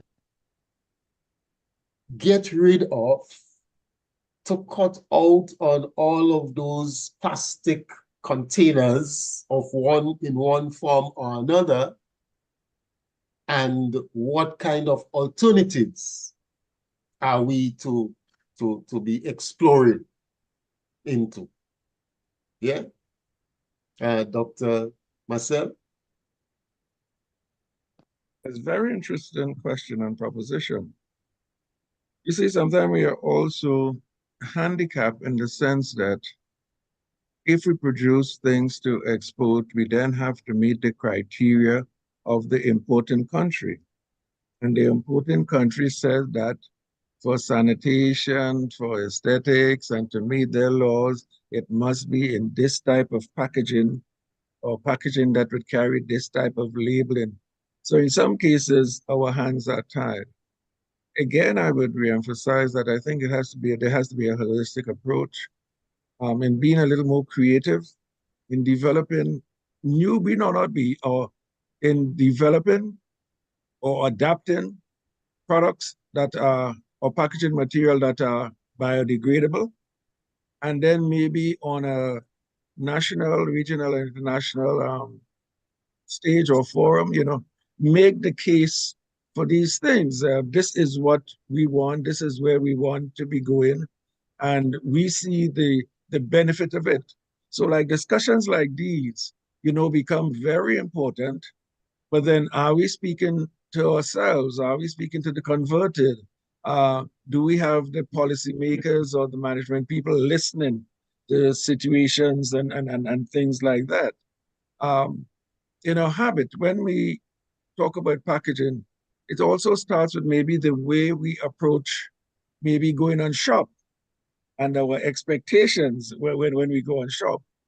Do we find it too difficult maybe to travel with a cloth bag or paper bag or something to carry out what we have? You know, in some countries, I've seen that they have started in some of the Far East countries, they are starting wrapping some of the vegetables in vegetable material. You know, so some things are actually wrapped in the supermarket in vegetable material. So it's a thorny problem, and I think it has to take a lot of discussion and decision making and action and action. Also, it implies that there should be scientific research working towards solving the problem. Certain thinkers might think that working for biodegradable material is not in their economic interests, and therefore they would always put pressure on it. Where would you get the money for research to do the kind of things to produce natural packaging material? So I think it's a conversation we have to continue. It's something we have to work on. We have to learn quickly maybe things that are being developed. There are people who have ideas. For example, as a scientist, I've been toying, when I look at how nature does things, and I was fascinated with the cocoa pod, and I started even some simple experiment, and I said, the cocoa pod might be able to make a very interesting biodegradable packaging material. And lo and behold, I think not long ago, I actually came across some research where there's in a particular country that is using the cocoa pod to make biodegradable packaging material. I mean, I had the idea, I couldn't follow it, but I say, but things like that are actually happening. There are two other points I want to raise kind of quickly. One, to the people out there, there's a lots of us to do apart from discussion. We must always keep on maybe looking at nature, looking around us, even in simple looking at the forest. Do we not see a kind of harmony? They are tall trees, they are medium-sized trees, they are short trees, they are vines, and they are coexisting, okay? The leaves that drop and fall provide nutrients. Water drips from the leaves slowly onto the ground so it does not erode the soil and move down too rapidly, okay? But when we come into construction, we put on a metallic roof, we concrete the entire yard, and your water runoff becomes very dramatic, erosion and causing floods. Well, in one case, we are so hilly that we don't get floods, but in other cases. So can we not, take an example from how nature does things, how nature coexists, how they share, how each and every one benefit, how the competition is for the benefit of all and not necessarily for the progress of one. So I think sometimes we have to be a little more careful in our observations and internalize some of the things we see. For example, I am very prejudiced towards using the word bush. In my linguistics, in my word, nothing is bush. Nothing is bush. All the plants out there have their intrinsic value. And I think that's the way we should look at it in our yards and in the forest. The other point I want to make, as you were speaking in terms, just to branch off from the plastics, in a sense, and not in a sense. Well, a country like Grenada, I think one of the things we must always keep in mind is the communities. And I think we should always look at how can we encourage more employment and job opportunities in the respective communities. I say this with the concern that we don't want any ghettos. We don't want a conglomeration of people in particular locations, So we want benefits to be spread all over the country, even limiting even limiting transportation. So let's say in a place like St. Patrick's, there should be all the elements that would provide for a healthy community. Yeah, the health provisions, the police, the fire services, all the things. Even if it's the far north of the country, shouldn't be different from maybe what is happening in the south of the country. And I think that is one of the things we should give, this is my thought, serious consideration to, is having the things kind of spread throughout the community. I think we had a wonderful example in the past when nutmeg was king. And we were like #2 in nutmeg in the world. And like every month, millions of dollars used to be flowing through the community. And then at Christmas time, you had the bonus and things like that. And it made a difference in the community. It made a difference. I mean, an ordinary mother knew where she was getting that change, maybe for money to pay the bus for the children. She know that maybe she could take some goods in the shop and you pick up your nutmeg and sell, you could pay the shopkeeper and things like that. It's a type of economics that may have shifted away from us, but I think we should gladly, in our decision-making and policy position, look back at it, spread the jobs in the community, respect the fishermen like for where they are, respect the fire. And I think that's one of the things, sometimes we are not humble enough and giving respect to the simple employers and the simple employees. I think in some cases, we have started sort of discriminating in jobs. Like a farmer is just a farmer, He's not a lawyer, he's not a politician. Although we have politicians with minimal qualifications, but a farmer is just a farmer. And those are some of the things I think we must give consideration to, try to employ, and not neglecting involving this with a consideration for sustainability in the sense of our cultural heritage, not neglecting our beautiful islands of Carriacou and Petit Martinique and all the other islands we have around us, seeing our society as being a dynamic one, where there's a kind of total involvement, again, respect, humility, responsibility, emphasizing also to some of the soft skills, Ironically, it may look now that Grenada may be a purveyor of a certain degree of safety. So let that not be by chance. Let us not be by chance. We must also engineer for that, because we have that safety encouraged in the communities and things like that. We may have the problems of predial larceny, so that's a difficult one to deal with. But we also, again, must be thinking about solutions. So I think as a people, we must also, finally, I think, give people value for money. Value for money. A worker must be a respected worker. A producer must be a respected producer. A farmer must be a respected producer.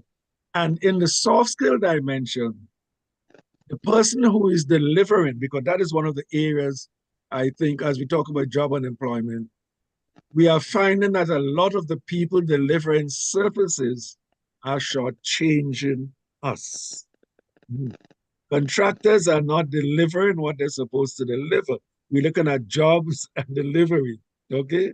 Yes, and they are shortchanging us. We are seeing this happening a lot in the construction departments and other departments, and I think it's part of our culture and part of our thinking and part of our activity. We'll have to do some modifications. We must give value for money and respect each and every one, taking a copy from nature. I would have liked to talk a lot about, you notice we were speaking about some of the simple dynamics too, and we haven't even introduced something like the potential for the effect of climate change on our health and things like that. But consideration should be given to all these. And what it means is that these kinds of discussions should be held at different levels, community discussions, in the churches, I mean, in this community. So what happens in the community center? Yeah. What is the viability of the community center? Yeah. What are we telling the people in the communities? Are we making them bitter and richer off? Yeah. What is the training they are getting? What is the languaging they are getting? What is the philosophies we are kind of handing down or sharing with them? The things like humility, respect, developing your skills. Whoever you are, we respect you as a person and we want you to grow, develop, and contribute. Okay, so those are just some of my humble views, the way I see things. Thank you very much. Yeah, well, thank you very much. And our technical operator has just indicated to me that we do have a caller online. So if we can take that call, I'll be grateful to hear what our caller has to say. We haven't had a caller in a while. I guess some people are not cognizant of the fact that we do provide that facility also on GEM FM. Brother John? Brother John, you yourself are muted. The program. And Dr. Guy Marcel, I think you spoke more than a book.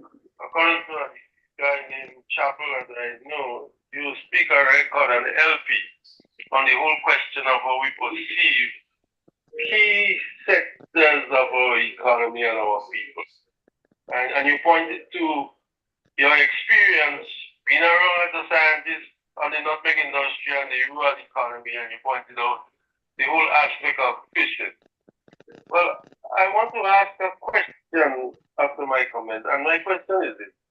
How do we value trees in Grenada? So a mango tree that provides fruit, it also provides leaves, but we may not be using the leaves for other purposes. How much do we value that tree for? An orange tree, a coconut tree, a breadfruit tree, a plantain tree, is it a fair value coming from the Ministry of Agriculture? These are trees and trees, for example, mangoes, you plant mangoes and they last for 60, 70 years. Shouldn't that be relooked at? Shouldn't the way we treat those trees coming from our utility companies differently? I would certainly like to hear your views on that, sir. Have a good evening. Thank you very much, caller. I Dr. will Marcel. start to answer and then maybe my colleagues could take it up. I'm really fascinated by that question. And I tell you a simple why. There is a person from the younger generation who inherited this land from his father. And one of the first things he did was started cutting down the mango trees, which he never realized that these were valuable windbreaks. We ain't even talking about the actual value of the mango, I think, but these were windbreaks built to help to protect the farm in natural times and in times of disaster. Because he didn't have that knowledge, he assumed that mango trees had no value. His piece of land under the mango tree was much more valuable than that. And so in the end, technically that piece of land was worth nothing. Because the mango tree was much more valuable than the land. Very good question. I think that is something we haven't gotten around to do, to giving the trees a kind of intrinsic value. I know it is happening in like some of the big forests and things like that, but if we don't appreciate the value, when it comes to cutting down, we pay no regard because we think it is valueless. We think it is valueless. Another example I would give is like one of the best producing plants for honey is the campeche, logwood. Logwood is found mainly like in the south and like going up to St. David's area. As people involved begin to do different construction things, as far as they're concerned, campeche is just to cut down and burn coals. Cool. But look how it's linked to producing the best honey. It gives you the prettiest honey. So what is the value you give to a tree like that? Okay.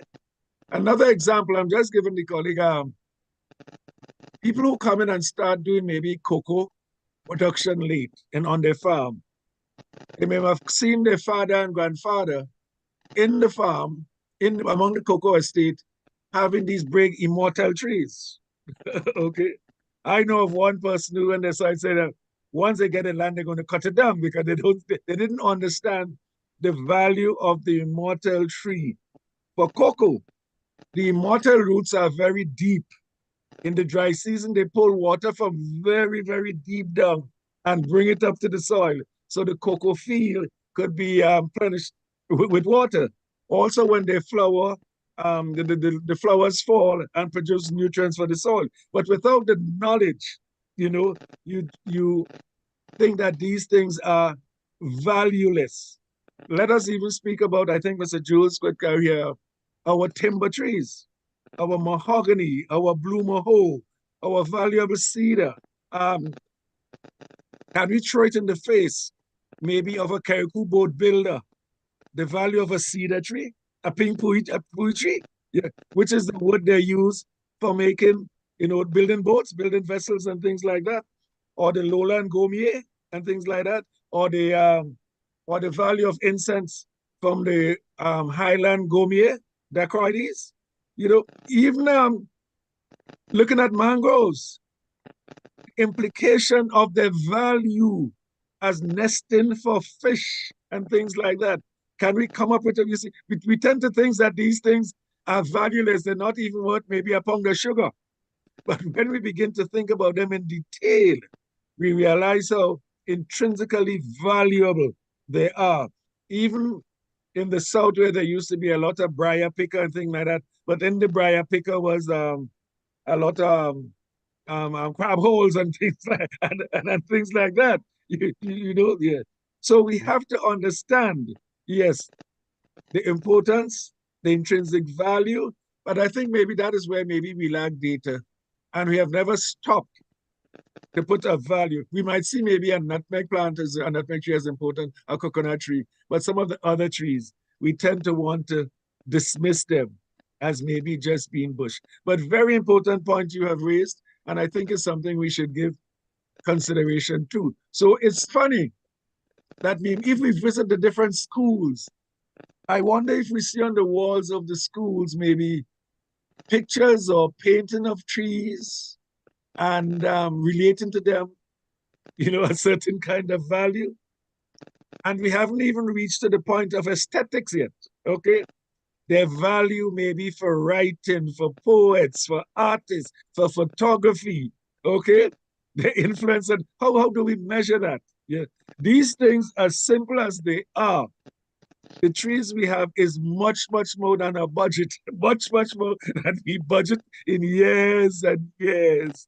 And we just see them, and then sometimes we see them just to use them instead of maybe maximizing their benefits, for now and for future generations. So those are some of my thoughts. I mean, it might be over-empowering, but those are just some of my thoughts. But thank you for a wonderful question, because I'm very emotional about trees. Thank you very much. Yeah. Pablo, I'll just, if you allow me.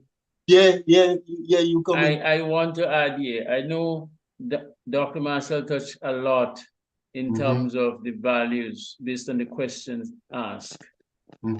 But I was about to look into that and I'd missed it. And we know for a fact what helps us to value what we have, understand the significance or importance, is becoming knowledgeable, not only that they exist, but the services that they provide and our benefit that derive from them. And I've been doing a journal. You may have seen but not pay attention to it. We are losing a lot of our indigenous trees, like, for example, what people know as the stinking toe, the hog plum, and so on. We're not seeing much of that. But Governor Plum, etc. These were, as Dr. Marcel earlier raised or pointed out, were our snacks. But beyond that, they provided habitat for wildlife. feed a fodder, be the manikou, iguana, birds, nesting sites and so on, because some birds don't nest very low. They need high trees to do so that they can protect the young from prey and other things like that. But they have medicinal values. They have value for use as timber and so on. They help to filter all the impurities in the soil. And I can go on and on. But we are losing them, right? Simply because what happened over the last maybe 40, 50 years, or even older than I am, there is a direct focus on the economical trees being propagated at the propagation center, right? So no, you can't go up there and get a stinking to plant. You see, it's cocoa, nutmeg, oranges, and so on. We need to encourage our government for the propagation center to produce some of those trees, even for shade and for cooling, because we could plant them at certain distance along our roadway, right? Prune them properly so that there is a cooling effect as people who walk for their physical therapy and so on. All these are very important values of a tree, right? But usually it's a quick fix. In the case of the nutmeg, Saturday we could pick up a 10 pound and have a quick money in our hand. That is good. That's the economic side in that sense. But holistically, we need to look at the value of our plants, our trees, and our forests in a more deeper sense than just the economic, quick, fixed income. The turnover value that the turnover mindset. Yeah. Thank you. Yeah. All right. Thank you very much. Brother Joe, I see you've been No, just before Brother Joe, one of the trees that we pay scant courtesy to is the silk cotton. Just think about the value of silk cotton trees in Grenada. Mm-hmm. Mm-hmm. To you, Brother Joe. Brother Joe, yeah. I have this problem to anyway. Yeah, we hearing you. We hearing you. Okay. All right. We see you now. Yeah. Video now. Okay. Yeah. Yeah. I mean, the little time we have is too short for us. It's not sufficient. We are going to be back. I'm going to speak about that as we close. I'm just looking to round up now. Yeah, because some of the issues have been raised. I have had counter elements. For instance, the whole issue of land as not as space. We need to stop thinking of land as space, so that you just clear everything on it because you want to put a building. We have to start conceiving land as a community of living beings, and it have all kinds of things, whether it's insects, warm, everything in it. So which is needed for our survival, holistic survival. So we need that. For our human existence. Yeah, we need to also take a community approach, community development approach, which I've been advancing for some time now, if we really want to really save ourselves. And I'm glad that the issue of value is being raised. And I hope it's not think about it merely in monetary terms. Because if we were thinking about the value of trees, we would not give K&Co, and I don't normally mention companies, we would not give K&Co all these lands that they have cleared of all the vegetation to plant cane for what? To produce sourpuss to export to Europe to make either whiskey or rum or something like that. We don't think about saving the land and working around it to have food security. It is said where ignorance is bliss is only to be wise. And unfortunately, who do we elect in government? I'm not necessarily making reference to the current government. Who we normally elect to in government? People have no clue. Like I could tell you, after 95 election, when we had the threat of Mount Hartman, and my organization, Friends of Youth Grenada, was asking for an EIA. The then Prime Minister did not know what an EIA was. Okay, but he was the same one that as soon as he finished the forest policy, and I don't know, I think Dr. Marcel might have been involved in that, but I'm not too sure whether Mr. Jules were involved in the forest policy. As soon as we were finished with it, one of the best policy that was developed, and it was developed with friends, foe, and others, meaning everybody, wildlife association people, everybody, we came around the table and have this nice, good, well sound forest policy. What happened? Before we could finish it, the then leader wanted to sell Granny Tank to the Huggins company, under the name of privatization or commercialization. Anyway, so these are the kind of things we experience when people who are left in charge, who have no sense of themselves and also even the value of the environment, the ecology that they have, that they exist in, we would have that. So going forward, I am suggesting that we take a community development approach in resolving all issues, whether it's plastic, whether it's, as you might hear, in the last few days, the issue of the bleaching of the corals. I mean, the continuing heat, we already have more heat than last year already. All of these issues, we must take a community approach where everybody has a value and everybody could contribute something to the solution and no exclusion. Finally, the final point I want to make here is,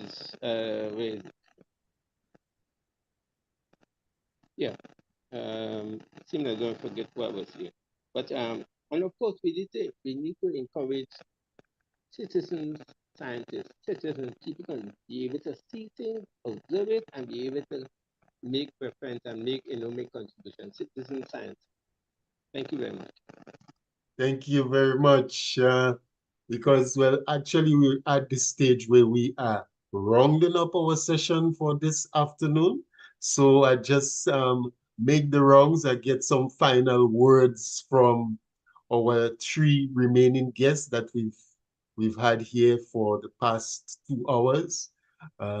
Yes, it's 2 hours you guys have been here already. You didn't realize it's all that time, right? Yeah. So we need to bring this thing to a close because I see that you all are enjoying it, you know, and we can go on, but we can go on indefinitely. We can be here until tomorrow. But we're going to leave some for another day because we definitely will be returning. So if I would allow the senior among us, Dr. Marcel, to lead us off in some brief closing statements. As we bring an end to the heart of the matter for this afternoon. This is the 12th edition on the 20th of April, 2024. Okay, well, I want to say to all the participants, my colleague panelists, and to maybe all the people who are listening out there, there's a lot for us to do. There's a lot for us to think about, and there's a lot for us to act upon. But we must do so in a kind of holistic way, from a point of view of knowledge, okay? There's a lot of actual skills maybe we might have to develop. And also we must pay respect to the soft skills, like, you know, respecting one another, being humble, encouraging growth, making sure that we, you know, enlighten the people in the community, showing how they could be involved for their betterment, and looking over the lifespan from youths to adolescents, to elderlies. You know, we must be involving basically as far as possible all in our development, in our looking towards the future. I think we want to make this our little world better, safer, and more prosperous for those who are coming after us. I think these are things we should give consideration too. Although we are on a small island, small area, small population, most of the things that affect us are from outside, but we must also learn to play our part. Finally, I was just, it's funny, you know, when the point came up about trees, I'll just give an example again, you know, a practical example. In my little gardening pursuit on my farm, I have taken pains to having as many of the local fruits that we can have, and the old time, I call it old time things. So I'll just end off by saying, I have things like stinking toe, penepi, sea wet, kakoli, bui, you name it. Yeah, yeah. True. Those are the kind of things that I have, and I find pleasure in, the Governor Plum, Star Apple, you name Goo. Yeah, those are the kind of things that I find. I see Guru in a long time. Yes, it's funny. So could you imagine a generation could come up with thinking Google is a foreign thing? Google is a foreign thing. So that's the kind of thing, So I would end by saying we do have a wealth of natural things. And we do have, I think, a wealth of valuable people, sometimes to whom we don't pay maximum respect. And we do have a wealth of maybe young and knowledgeable people coming up in the generation who we must become involved with. So those, I think, are my final contributions. Let us see things holistically. Let us see things in totality.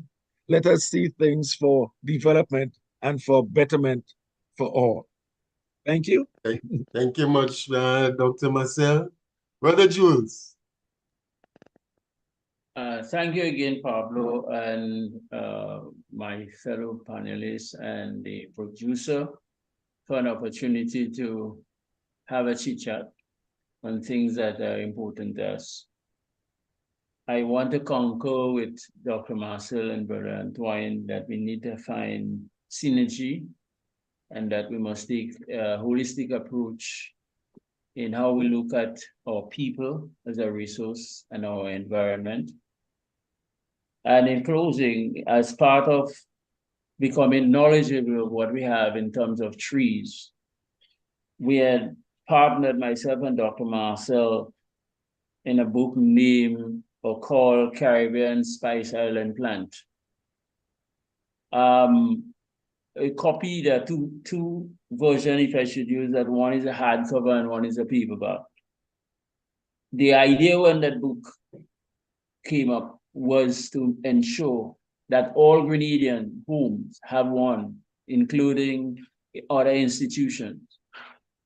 If someone can help, I want to advocate and call on the government because it costs 80 and 100 EC, but the purpose was not and still not is making profit.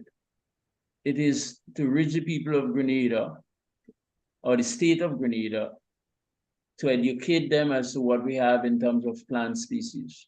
So I call in on them to lower the price so that, and put it in an area for sale where these people could access it easily so that all homes, churches, private and government institutions can have access of that book, right?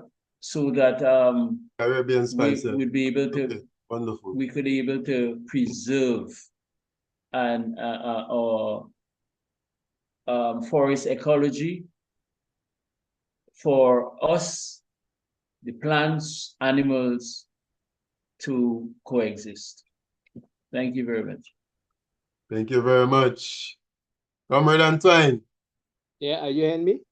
Yeah, loud and clear. Okay, yeah, I would continue from where Brother Jules left off.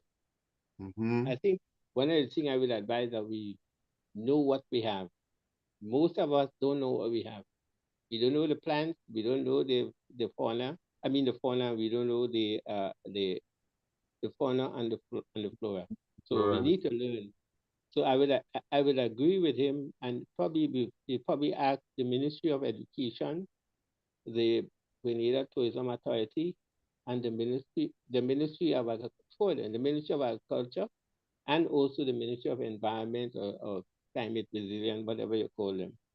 They should probably combine and ensure that this book is widely available, so that it will fit in protecting and also in promoting Grenada as pure Grenada. If people know what we have, we will do that. But for my own contribution ending, I want to say, first of all, we must continue the conversation because it's important. Because very often our people go to sleep and their sole ideas and projects that destroy us.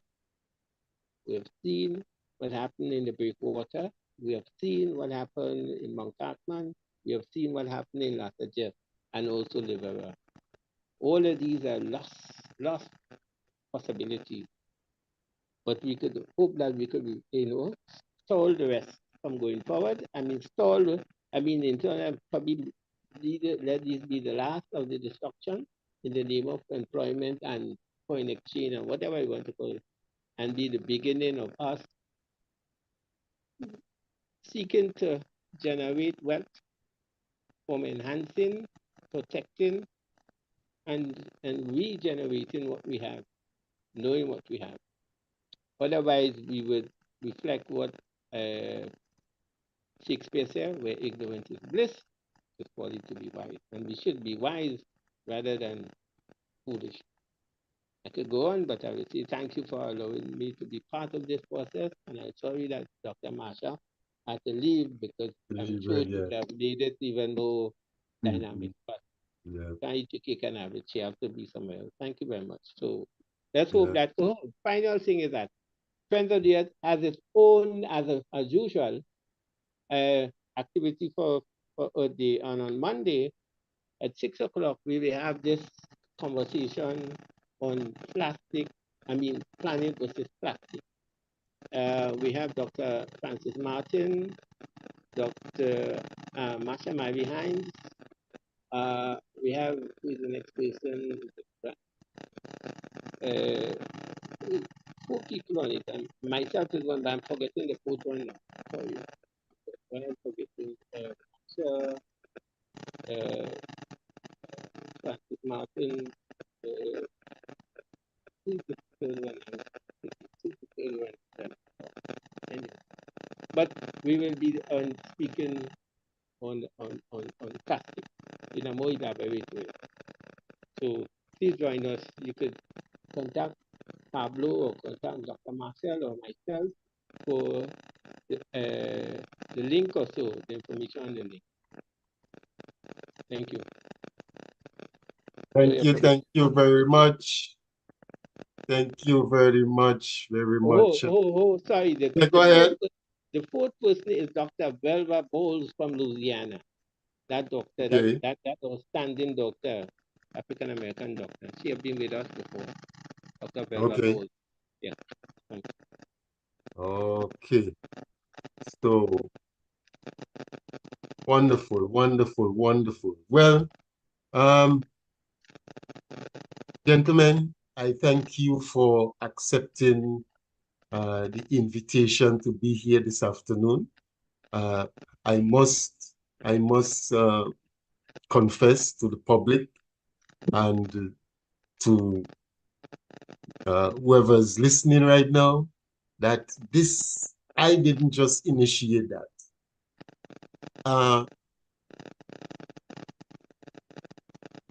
Brother Antoine and I, we spend an inordinate amount of time conversing on these kinds of issues. And it was coming out of a conversation between him and I that this session came to the fore. In addition to that, from conversation with Brother Jules, many of the things that were ventilated here this afternoon, we explored those things. And the conversation that we've had here indicates that there is a need for us to have this thing on an ongoing basis. There is a need for this to become a community project. And we have had some initial conversations between myself and Brother Jules on one hand, and myself and Brother Antoine on the other hand. And I'm hoping that collectively, we can look at what kind of mechanism, how do we work going forward to establish some kind of mechanism that is going to ensure that on an ongoing basis, we having these conversations in the public domain, whether it is on radio, whether it is on TV, whether it is in a community center, in whichever community or whatever, that some kind of strategic approach is going to be implemented going forward. We need to do that. Otherwise, what's going to be happening is that we are going to be having these little talk shops like we're having here now. Yes, you have some people online that's viewing, that's listening, that's taking in the vibes. Yes. But how do you take it to the next level so that it can have a positive impact, so that you can reach more people, so that people can be duly sensitized in the manner that is required if we are going to save ourselves, not the planet. The planet ain't going away. It's we. We are the ones. And this is the reason why, coming out of the conversation, when I decided to put the team together, I said, our climate, our environment, and our human existence. Because as it is right now, we are going down a slippery slope very fast. And the outcome of it could be the extinction of us as a species. Right? History tells you that there are other species that have been extinct. We are witnessing before our very eyes, different species are becoming extinct. We are not immune to that. And if we were to continue the way that we're going, it's very likely that as a human species, we too can become extinct. So I am calling on my colleagues here who agreed to join me here, two of whom I had that conversation with before, and I'm hoping that they too would be able to influence others so that we can begin to have that conversation that is going to get us to that point where we have a unit, we have an entity, we have an operation, whatever the appropriate designation is going to be.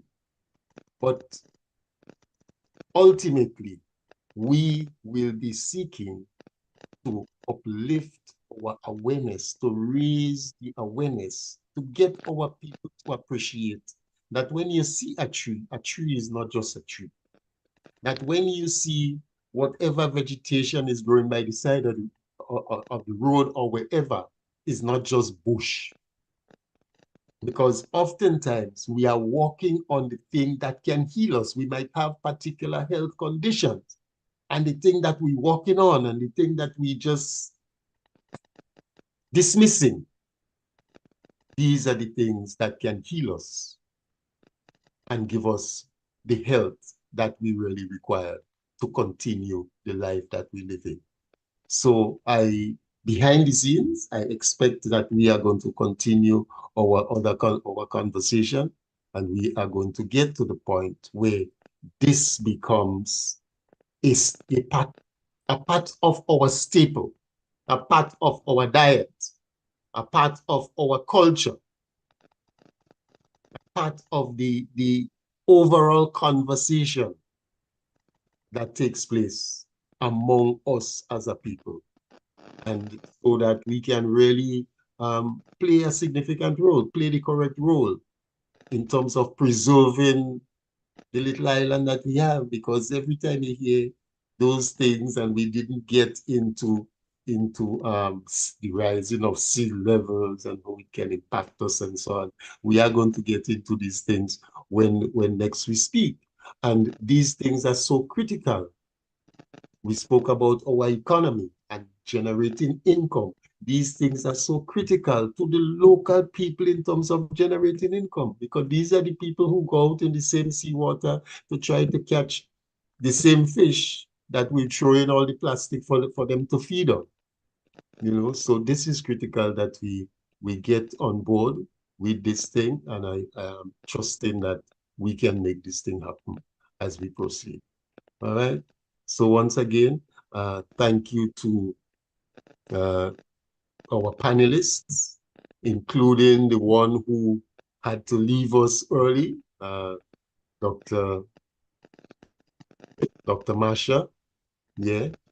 Thank you to Brother John again for always providing us with this facility so that we can have this session. And thank you, last but not least, to our viewers and listeners who joined us, and to that caller who came up with that very interesting question, you know, that really brought to the fore so many pertinent issues relating to how we view things and how we ought to relate to the things that we take for granted out here. So thank you very much. And at this point in time, I bring a close to this edition.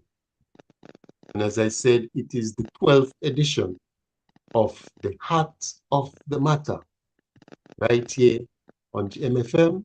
And I look forward to being back with you next week, Saturday afternoon from 3 p.m. right here on GMFM. Thank you. Thank you very much. Yeah. Farewell. Yeah, thank you.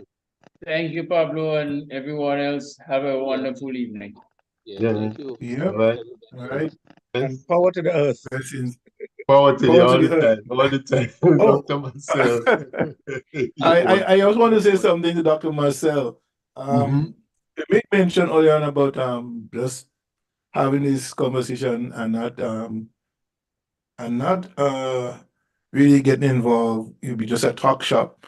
I wonder if you have any idea in place and thought that we can infiltrate, for lack of a better word, the organization that is charged with the responsibilities of ensuring that those things that we want to see happen take place. Because we could talk about here, talk about special community groups, but if we don't go where the source of the power lies to have the change, it's more difficult for us to change it from outside. Yes, How sir, do we you get are quite correct. In my little way, I've been trying to meet the air of maybe who I think are authorities and who are decision makers, but I haven't been successful to a certain extent. And usually I'm challenging a lot of people, the ordinary laymen and things like that. Say, Doc, we don't want to lose you because this knowledge and thing you have to pass it on, and you have to make sure that people act on it. I get that all the time. But these are from ordinary people, which is interesting. We're addressing you. Yeah. So, but I'll continue trying. I'll continue trying. As a matter of fact, on Monday, I have to be making that point on at this tourism workshop that we'll be having in Grenada. So on Monday, I'll be talking about sustainability. And on Wednesday, myself and Brother Jules will be conducting a tour for some of the delegates of Granitang, again, to instruct and inform them as to where we come from, what we think, what should be happening. So we are trying to play our part, but we could always be advised. And what I'm saying is that just like we are here, like each and every one of us, we walk the talk. And even the people who are participants, we walk the talk. Every little we do makes a difference. And I think that's what we should try to achieve. Thank you very much for the question. And thank you for the support. Thank you. Yes. All right. Welcome. Okay, Pablo. So, all right. So we bring a close to the 12th edition of the Heart of the Matter. And All the best for the rest of the weekend, everybody. All right, Okay. and Bye. let's encourage them to listen to Gem FM radio and All share the time. at Gem FM 24 hours of radio. I mean, there are a lot of people who say, "Well, I never heard about Gem FM." You have a responsibility, to share it with all your family and friends in Grenada, because we broadcast to the rest of the world 24 hours of programming nonstop. And their frequency is? We will. Online at www.gemfm.ca. You can get it online. Just go to the online www.gemfm.ca and you'll hear it all the 24 hours. From motivation, politics, gospel, soca, reggae, everything we do right here. And yours truly is always here most of the time. Friday nights, Saturday mornings. Haven't done anything for the last couple of Saturday mornings because of certain situation that existed there, but the radio was going, but I was not going. So looking forward to your support. Love us, like us, and share us. All right? Blessings. Pablo? Yes, sir. Yeah. So I was saying your I know address is Delbert- 247-365. That's my phone number. My 247. uh I said 247-365. 347. I have 247 there. No, I was just teasing you. 24/7-365. Oh yeah. Oh, okay. I just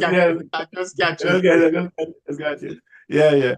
So yeah, 24/7, we do it 24/7, nonstop. And we'll be happy to have more listeners in Grenada. It's our third largest listener group is from Grenada, and mostly 65% of that is women within the age of 35 to 60 years old. So we need to have more young people listening. So yeah, to catch up with the older folks. Yeah. All right. Yeah. See if we could beat off New York City for the most ladies. I think it's but 80% of ladies in New York watch Gem FM, female. Yeah. Okay. So hey, Delbert is watching. Hi Delbert. I'm gonna call you after this. So Delbert did say he will be tuning in. Yes, he was on. Good evening, Brother Baptiste. Good afternoon. I'm hoping that we start back Saturday morning again. Saturday morning Caribbean Connections. We have it right here. Yeah. Okay. Then hoping by May month, start back the talking point at 8 o'clock on a Saturday night. Yeah. All right. Yeah. So one heart, one destiny. All the best. Yeah, man. Cheers, everybody. Bye-bye. Yeah, good. Yeah, good. All right.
Join us on 101.3 and 106.3 Vibes FM and on all social media platforms every Sunday at 7 p.m. for 1 hour of exciting information, providing valuable legal information to the public. Join us on Legalize, a legal education program hosted by Joseph Ewart Lane, the holder of 3 law degrees, including 2 Masters of Law degrees and the legal education certificate from Hugh Wooding Law School. Legalize will open your eyes to the rights and duties, do's and don'ts, and some of the intricacies of law as Lane engages attorneys from Grenada and across the Caribbean to discuss and drill down on current legal issues, including cases decided by the court.